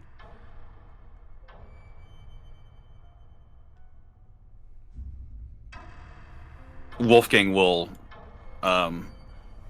he'll do another once-over on Elliot. His eye And is almost completely reduced of blood at the moment. And He'll what just blood pat him on was the kind head of, and run it. What blood was kind of like leaking out of his nose very gingerly has kind of like turned into dry, flaky blood. Wolfgang will run his hand back through his hair briefly, and he'll look up at Nara. I need to handle this. Nara is looking feral right now. A lot of people are yelling, "What happened? Lord Connolly, what is this? Was that a damn sorcerer?" Lani, Wolfgang's... I was able to determine that this wasn't like a normal, traditional wild magic surge in the normal sense, yes? It seemed to not necessarily a wild magic surge, no, but a uncontrollable panic reaction would be your best guess. Daenerys going to move up to Wolfgang, lean in, and whisper, "Doesn't look like a surge. It looks like a defense reaction through some kind of extreme emotional distress." Yeah, I gathered that. He'll look at Elliot and he'll pat him on the head. "I'll be right back. Stay here and wait for me, all right?" Okay, Dad. Nara Good puts boy. Deidre on her hip and stands, starts scanning the audience for whoever said that shit about a sorcerer. Again, for the sake of not overloading this thing with tiles, this entire area gathered here, this fight pit, crowded with probably at least 100 people right now gathering and pushing this way. There are a few... Here, I can at least add these guys. A few guards standing at the edge of the arena, trying to keep people calm and keep them back while things get settled up. But furthermore, that pop has started to attract other people who are not attending this event and are now coming from behind you as well. So there are about 100 people in, like 100 plus people in this crowd in front of you beyond this gate. You can see them because you're floating above everything, I'm guessing. Huh? And Me? well, I mean, you're on the pixie stick, right? No, she came down. She came down as like eye level with Deidre. She picked her up. Okay. Well, as you're peering through the gate, you see a lot of very, like, angry-looking people. It's very hard to tell exactly which one of them might have yelled out about sorcerers, but you can tell that even amongst the populace that, you know, no harm, no foul, there's still that prejudice that wild magic can cause this kind of damage, and if it hurt any of their children, then God help you. Right.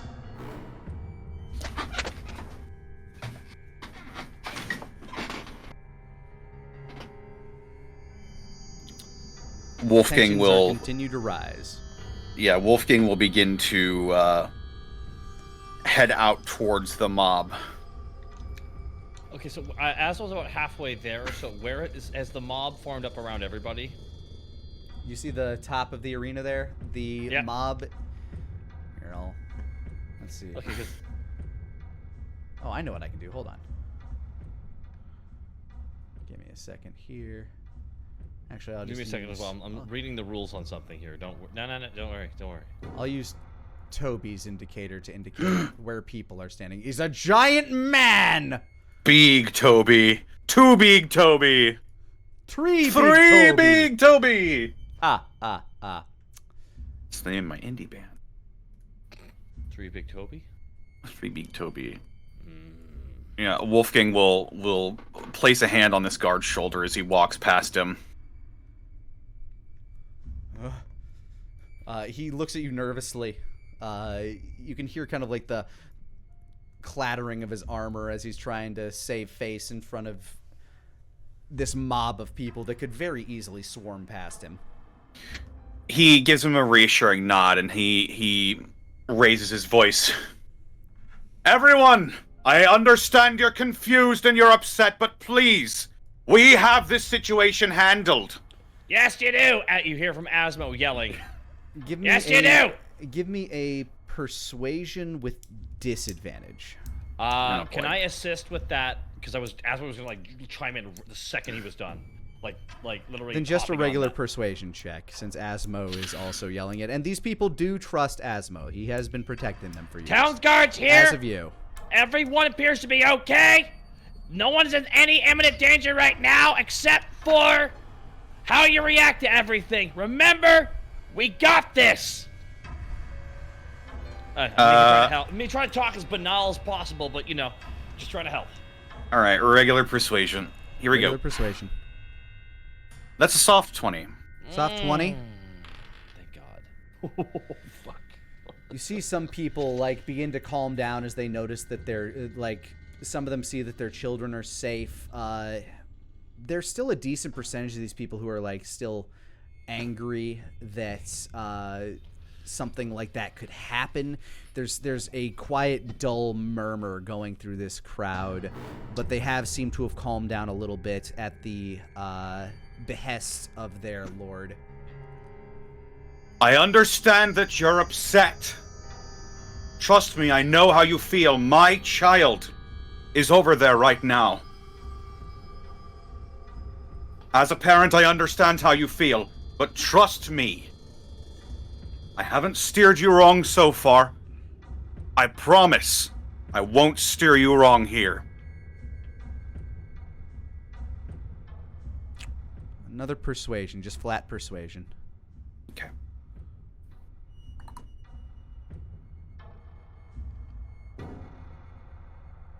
That's an 8 this time. How can we know something like that won't happen again? Which one's the monster? Somebody yells out from the another side of the crowd. Yeah, we have to get rid of whatever monster did that. This town There hunts are- monsters.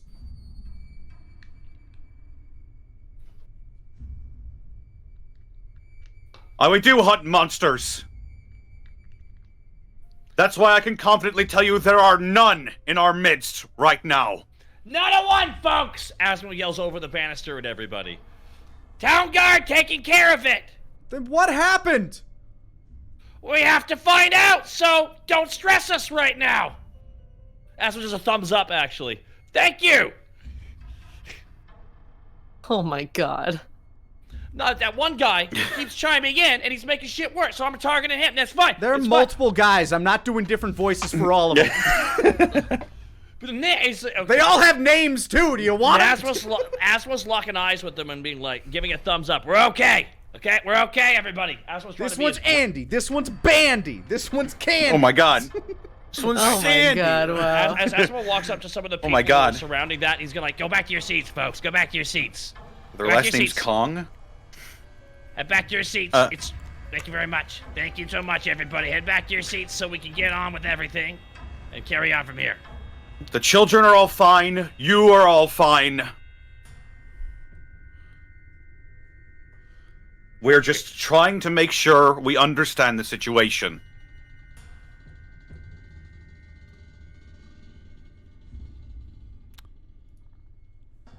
Another persuasion. Asmo yells for Daenerys. Daenerys!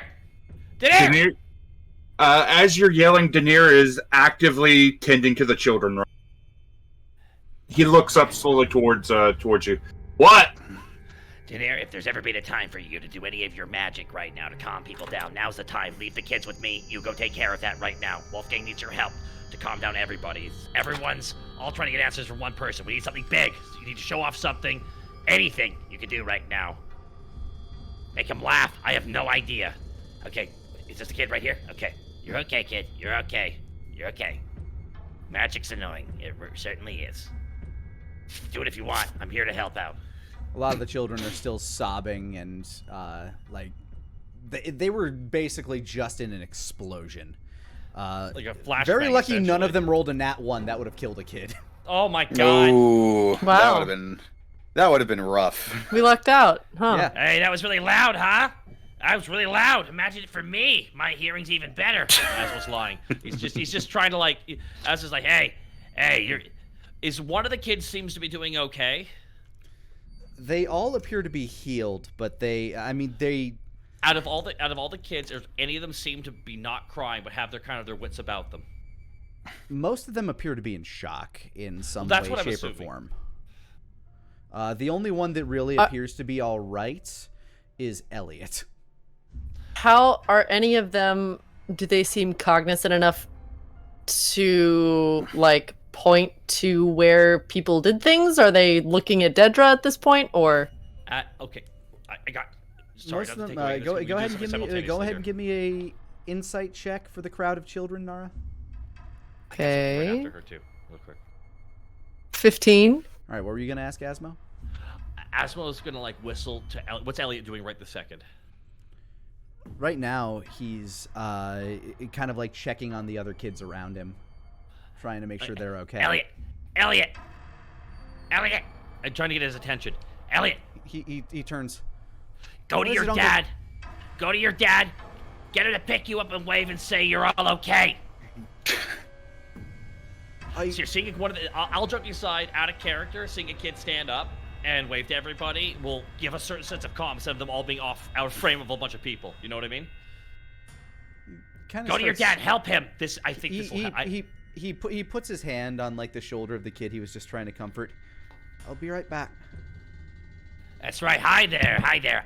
It's the scary sheriff with the big gold tooth. How's it go? All right. And Nara, what you got with a 15?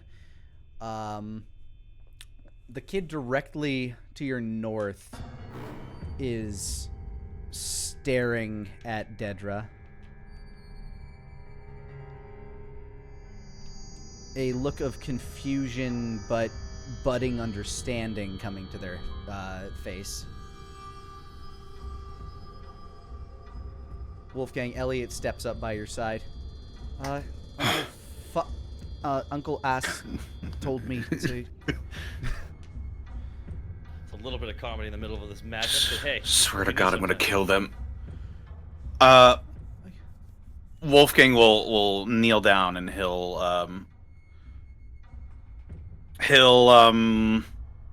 he's probably too big to like. One of those things. He's like 6 or 7 years old. You could still pick him up. I mean, you also have the belt of giant strength. So. That is true. Jerk. He'll kneel down and he'll just scoop up Elliot so that he's sort of like riding on his shoulder. This is my boy. You all know him. You've seen him. He was right there where it all happened. And look at him, he's fine. Hi. I'm okay. Everybody's okay back there. A little shook up, but they're fine. Go ahead and give me a persuasion with advantage. Alrighty, here we go. 18.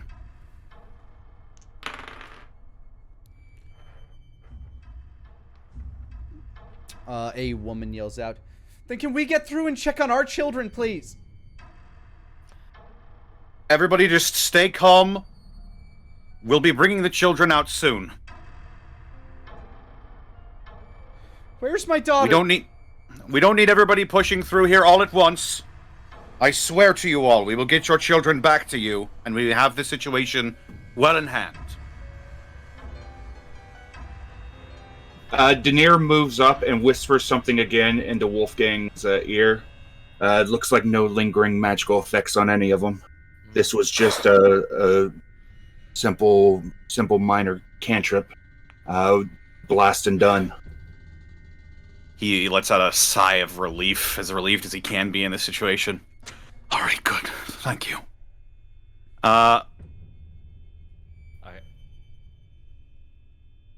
Does it seem like there's a more open area outside of this space? The crowd that is currently gathering, Daenerys, you see them coming, as do you, Nara and Asmo. A group of other concerned people. Some of the children kind of begin wandering off towards that crowd, seeing their parents that way. But there appears to be an almost equivalently large crowd gathering on the other side, very confused as to what's happening, and now that their crying children are running into some of their arms, quickly gathering fervor.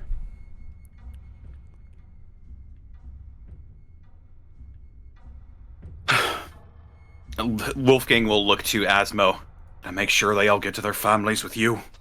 No problem here. Asma has like one on each arm almost. Like, all right, let's get to these. I'm not Oh joking. my god. All right, here they are, folks. Just holds up a bundle. The least fresh children right from the right. No, My god, no! 15 copper for a bunch. That's not what he's doing. Asma actually comes up with 2 in each arm, and he's like, I'm assuming the parents are there. They're like, oh my god, my baby. I'm assuming that's what's happening. Not all. Some of them are actually in the arena, so it might take some time to figure out who's who, especially as this crowd.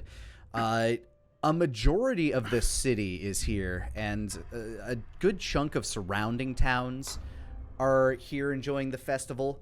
So you have a lot of people, and you duly notice that while the side that Wolfgang has been talking to has calmed down, the side up towards the center of town is beginning to boil. Nara, give me an insight.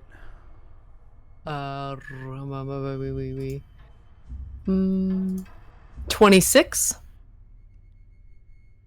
You get the distinct feeling that if you stick around too long, Deidre might become the center of attention, and that would That's be what good I for thought. anybody. Nara's gonna take Deidre and fly off. Woo! And Nara takes to the sky with little Deidre. Making it look as much as possible like a concerned parent with their child. Performance check. 21. 21.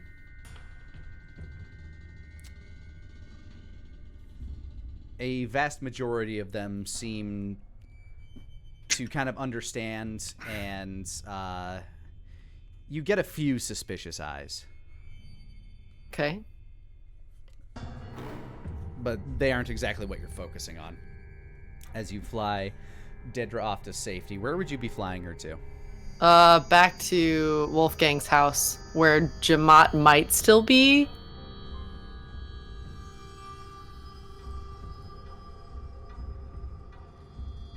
All right, you start flying her off that way. Sure enough, this crowd that's gathering behind you, Wolfgang, you can start to hear them murmuring, "What happened over here? What's wrong with my baby?" No, Wolfgang will look to Asmo and nod as he leaves the redistribution of children to him, and he'll get out. Make sure the supply of children will continue. Wow. Stupid, There could be different words. There just could. There could be. There really could. The children will flow. He'll keep Elliot on his shoulder, and he'll wait for Daenerys to follow him as he goes out to meet the other end of this crowd. Daenerys will follow. Everyone, I understand. Oh, sorry. I understand you're confused. You're upset. Sorry. No worries. As you leave, the two guards begin to try to help, like the people that are wandering up. Now that they're calmed down, they're able to kind of sort through and try to find the ones that actually have children in the crowd. But yeah, I will change this image to a different one as we are. And we'll go ahead and move that.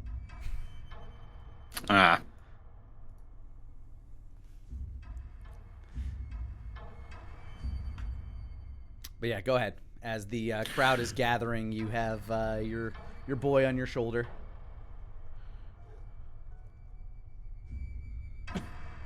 I understand you're all confused. You're upset. Some of you might be angry. I assure you, everyone is all right. They are being looked after. We're looking into what happened.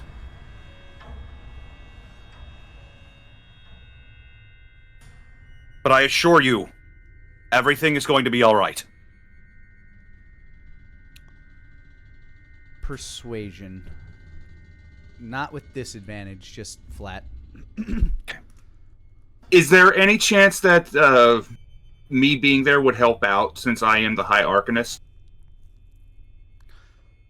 They certainly have questions for you, but Wolfgang's words do seem to settle the crowd, especially as like the children are kind of like hugging on to their mothers and fathers, those that were outside and who noticed their mothers and fathers amongst that crowd. You have no doubt that this is going to be a very long conversation for you. The crowd kind of like, the ones near the back of the crowd kind of begin to disperse, those that really didn't have much of anything aside from a passing interest in what was happening. It's like, oh, okay, must have been a firecracker that went off or something. Looks like everything's fine. There are still some concerned people among the crowd. By this point, you've noticed that Leif has actually ended up kind of by your side, almost out of nowhere, Wolfgang.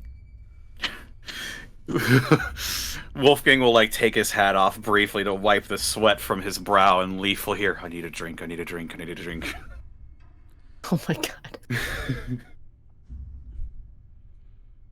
His face, like, he doesn't seem to register you too much. He's looking into the crowd and just kind of like taking everything in.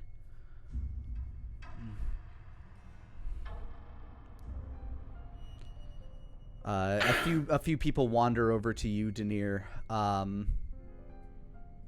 Actually, a couple of parents of some of the younger children that you teach actually wander over. That wasn't my child, was it? What happened? It's all right. I've already gone through. I've checked. I've looked over the children. There's going to be no residual magical effect on the children. It looks like it was just a cantrip, and I've already confirmed that it was not a arcane surge of any way, shape, or form. Everybody's going to be okay. Are you saying it was done on purpose? No, it absolutely was not done on purpose. But I can confirm that it was not a surge. Whose kid is this? Got another kid. It's going to be okay. Everything is completely under control. That one's mine!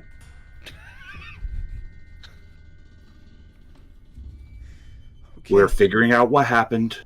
We're going to figure out why it happened. And we're going to get it taken care of. Whichever one did that needs a stern talking to. And believe you me, if there's going to be a talking to, I'm going to be in that room. I assure you. What was up with that? Go ahead, Lenny. The dark elf girl. What was she flying off for in such a hurry?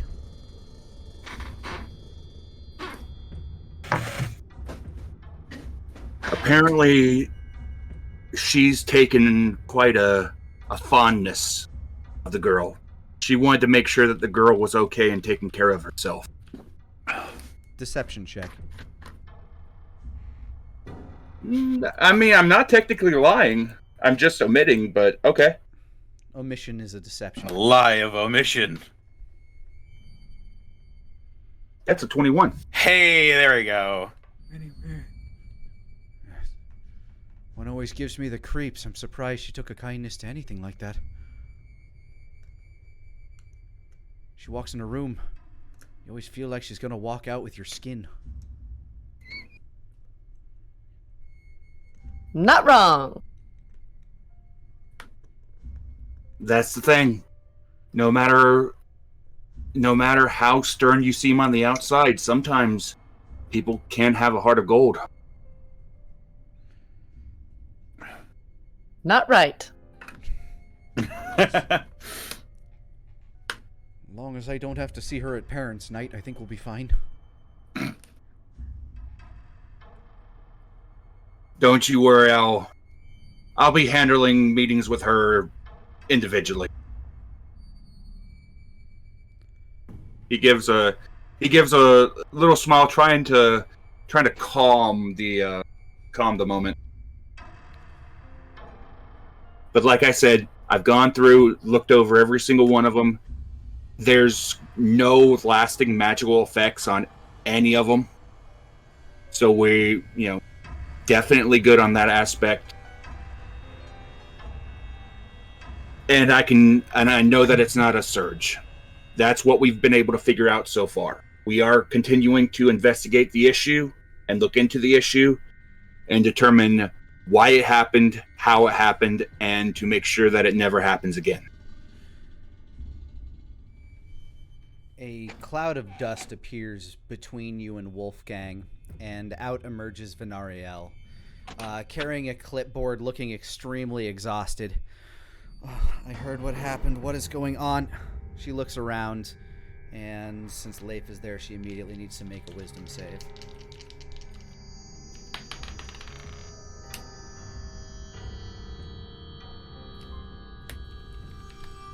You can see her expression change immediately as she feels like she's being psychically scanned, and immediately recognizes who's doing it. And then she looks to you, Wolfgang. What happened here? He looks exhausted. He wipes a hand across the right side of his face. There was some sort of magical anomaly that resulted from one of the children. A bunch of the kids were caught in the crossfire, Elliot included. Tonight of all nights. Everyone, really. you're fucking telling me. Everyone's all right, thankfully. We've managed to placate the crowds for now, but this did not help matters at all. Maybe we can spin this. Perhaps move the unveiling of the statue to tomorrow, maybe. Let people calm down. You might be right. Bloody hell. Is this something we need to get a council together for?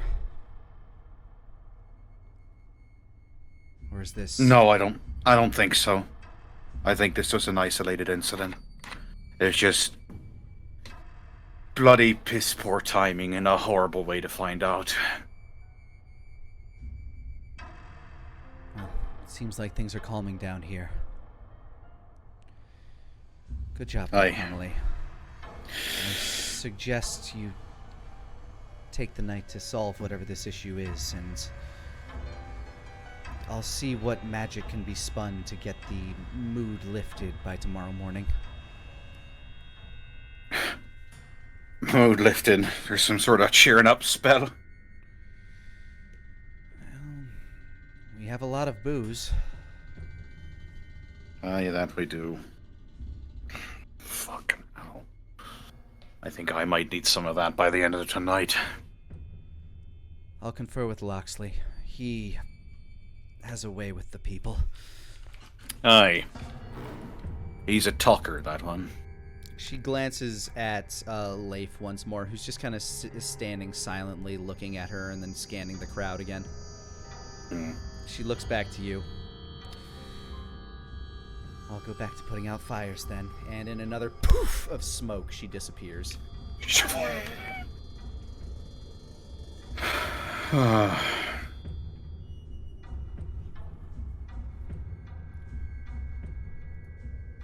The crisis averted.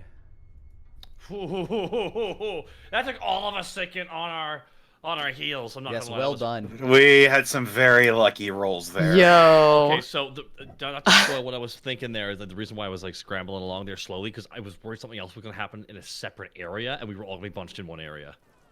Oh yes, That was what I was like thinking in my head. I was like, all right, yeah. So that was fun. It was fun as fuck. That could have gone so bad so fast. That could have gone incredibly really poorly. badly. I was clenching. I was clenching. Fortunately, we managed to handle that situation very well. Good work, everyone. I hope you didn't. I normally don't try and tell what other characters should do, especially when they're kind of another person's ancillary character. But I felt like going up to Wolfgang suddenly. Elliot listens to you. He trusts you. Elliot, go show everyone that you're okay. They need to see one of the kids is okay. A lot of them will calm the fuck down if we do that, okay? The key parents, maybe not, but all the other people, the kids are fine. Let's go back to the fighting. Especially the Lord's son, who is right in the middle of all of that, probably helped a little bit. Yeah, that's why I was like, I don't know. It was fun though. It was a very. I didn't know what the problem was. I'm like, I hope we're solving it. That's the Hopefully- thing. That's the thing about a mob. You never really know what's being solved and how well it's being solved. Hopefully, But it we'll be seems able to. It seems like people are calming down. It did put a damper on the crowd in the arena, which has thinned out significantly.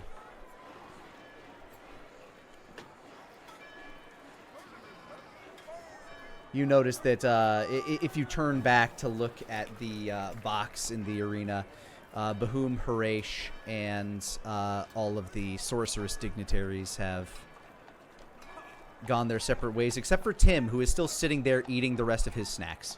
My God.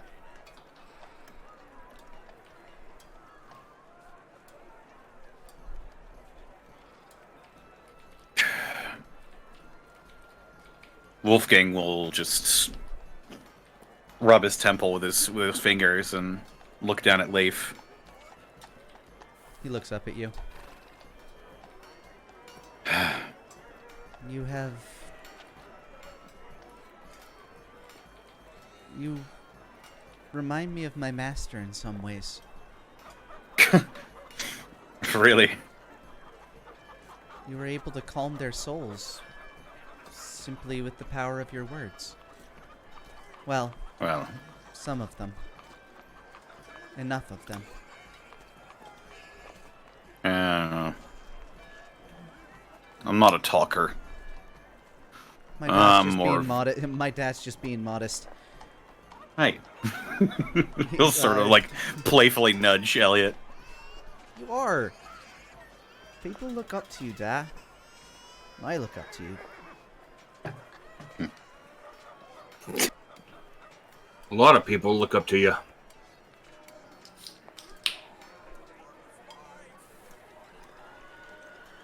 Well, I can only hope I'll live up to their lofty standards. Lad. I don't suppose they'd follow you if you didn't.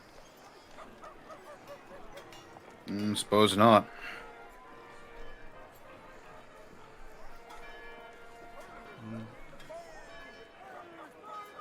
They don't seem to follow you because of some divine decree. I mean, a lot of them out there really seem to trust you with their lives.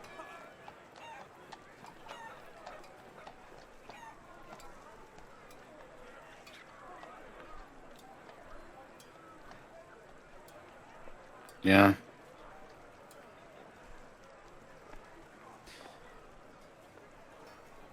I probably shouldn't say this, but you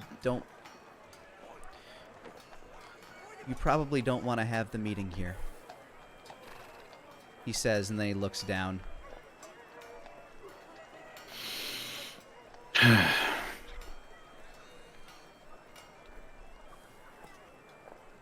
Maybe you're right, Leif.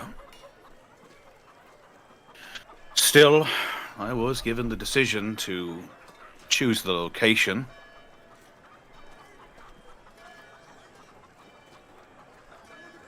Do you? He'll look over. He'll look over to. He looks back up at you kind of sheepishly. Do you trust the dragons?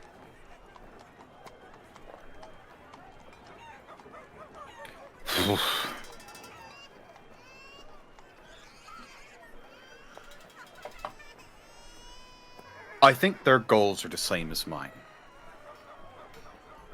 I think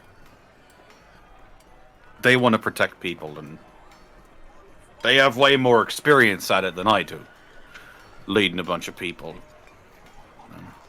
They've had to deal with their share of crises over their very, very long reigns, no doubt. I've lived through some of those crises. I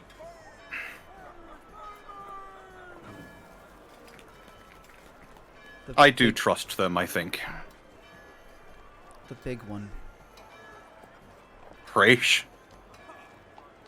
He nods with kind of this like far away, almost 1,000-yard stare.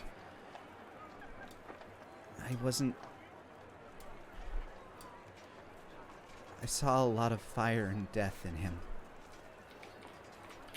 Well, sort of like rubs his jaw. I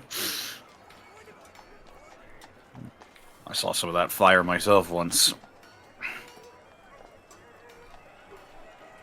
I don't think your people He's- deserve that fire. No.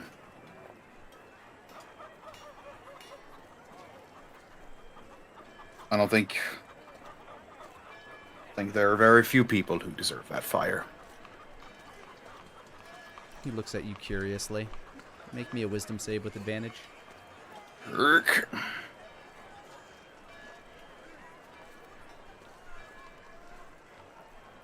Where is my... Herc? There it is. Herc.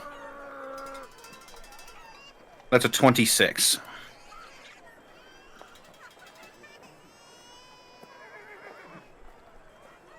Leif just kind of nods towards you. A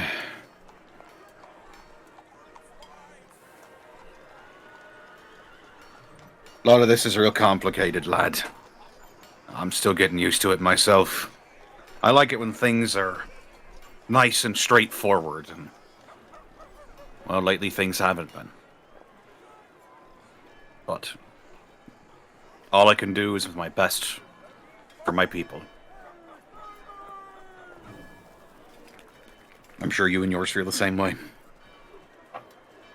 He looks back and he looks over his shoulder, and he sees Bordish just kind of like waiting next to a street lamp. They do. Good night, Lord Connolly. Good night, Leif. He gives a awkward but proper bow, and then he goes and scampers off to Bordish.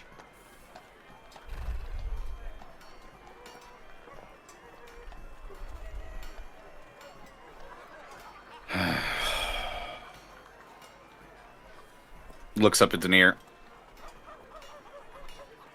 What a night, huh? Can I retire yet? No, sorry. Can't retire for another 20 years. Excuse me, 15 years.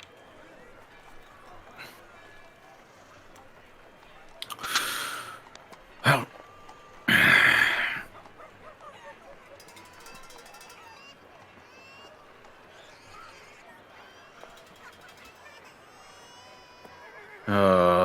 what a fucking festival. My head hurts and I haven't even had a drop to drink. Got a feeling you're going to be changing that fairly soon, huh? Aye, indeed. Meanwhile, back at Wolfgang's place, Nara, you land at the front step of Wolfgang's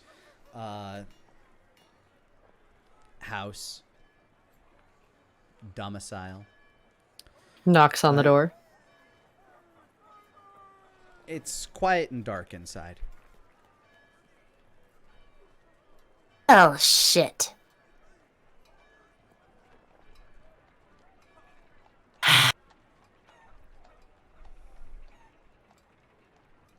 She'll look at Deidre.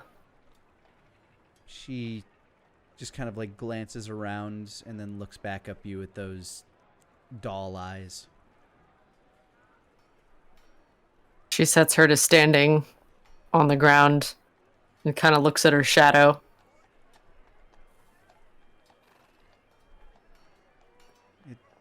Stares at it for a while. Go ahead and give me an Arcana check. 17. You get the sense that there is something more to it. It may not be exactly the same as yours, but it is certainly similar. There is something, some deep power within that shadow. It kind of, it's not rippling as hard as it was when you first picked her up, but it almost kind of like ebbs and flows very subtly.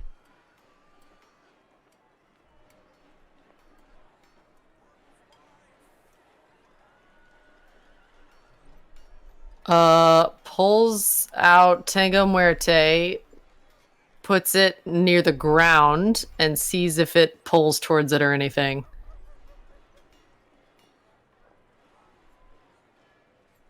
Tango Muerte itself doesn't seem to have any real reaction to the shadow. Fine.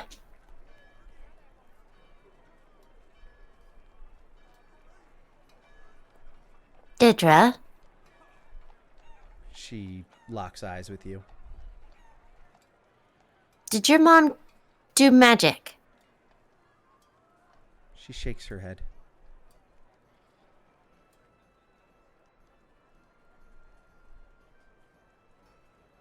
Did something happen to you when your mom passed away?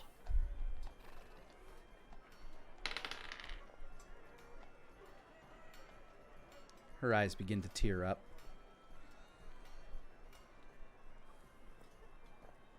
She doesn't blink away the tears. They simply start to flow.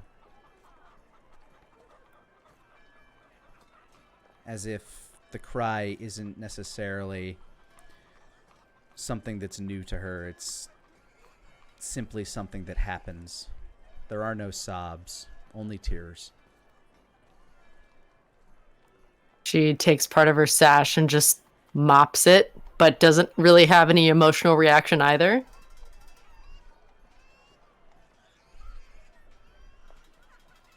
Can you tell me what happened?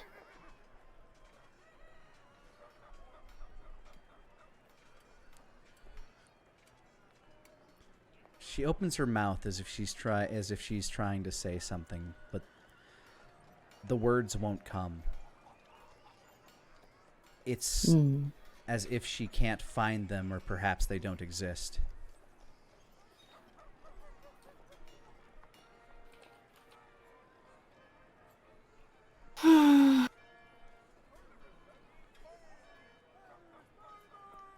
Okay. Well, today we learned that you have magic powers. Surprise! She looks down and away from you for a moment, and then back up at you and points at you. Like me. She looks Right? at you with her doll-like eyes seem to have kind of like a glimmer of maybe it's expectancy, maybe it's inquisitiveness, maybe it's even hope. Well, so far as I understand, you did some magic back there, which means that you're probably a sorceress like me. She takes her hands and kind of grabs onto kind of like the skirtish cuff of your cloak, your gown.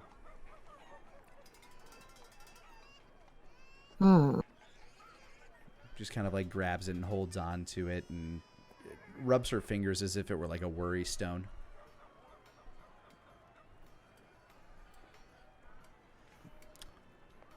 There's something very important to know about magic.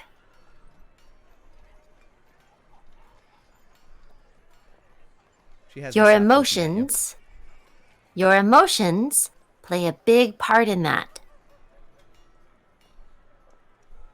And you know how you weren't able to tell me what happened before, just now? She nods slightly. That means some of your emotions are locked away, or you don't understand them yet.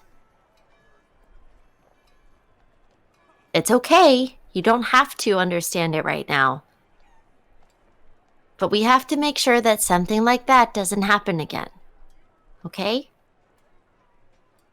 She nods and finally blinks, and what tears were in her eyes are now on her cheeks.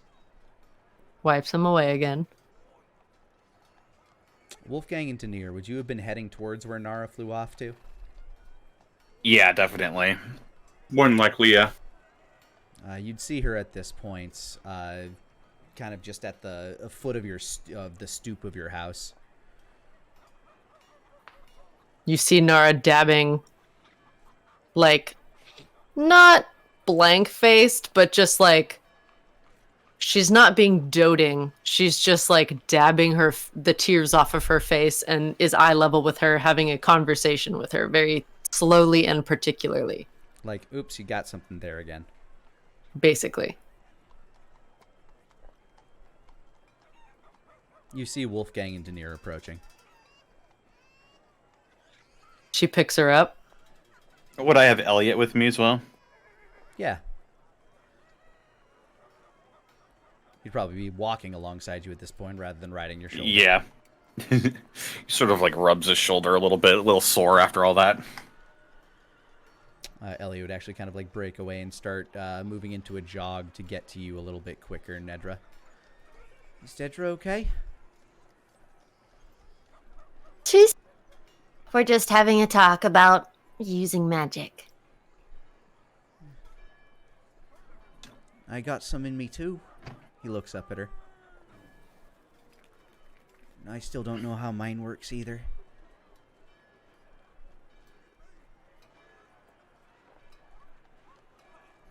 She looks down at him. And if you two want, I'll help you try to figure that out.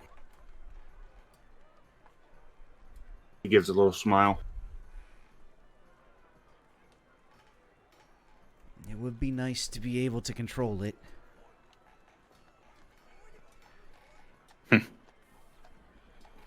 Apparently I nearly blinded Jamat when I was a baby. See? So this kind of thing happens. Deidre nods and just kind of like leans into your shoulder.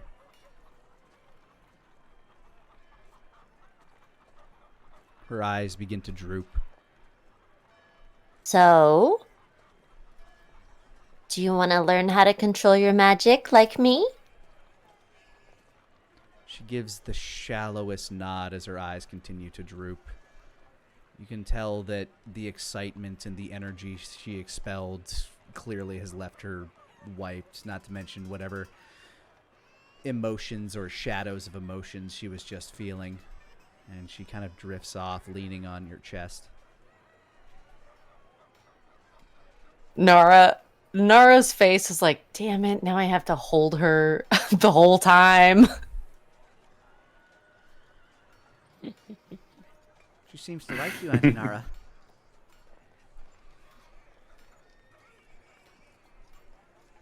For kids. You stabbed me in the foot when you were little, but we were playing hold the knife. I've gotten better at it. Whoop. I know, I'm so... You what? He covers his mouth, realizing that Wolfgang's right there. He said... You've been practicing, eh? Well... not him, we... That's not better, huh? And as you begin to bicker and Wolfgang opens his home for the evening, here is where we will end tonight's session.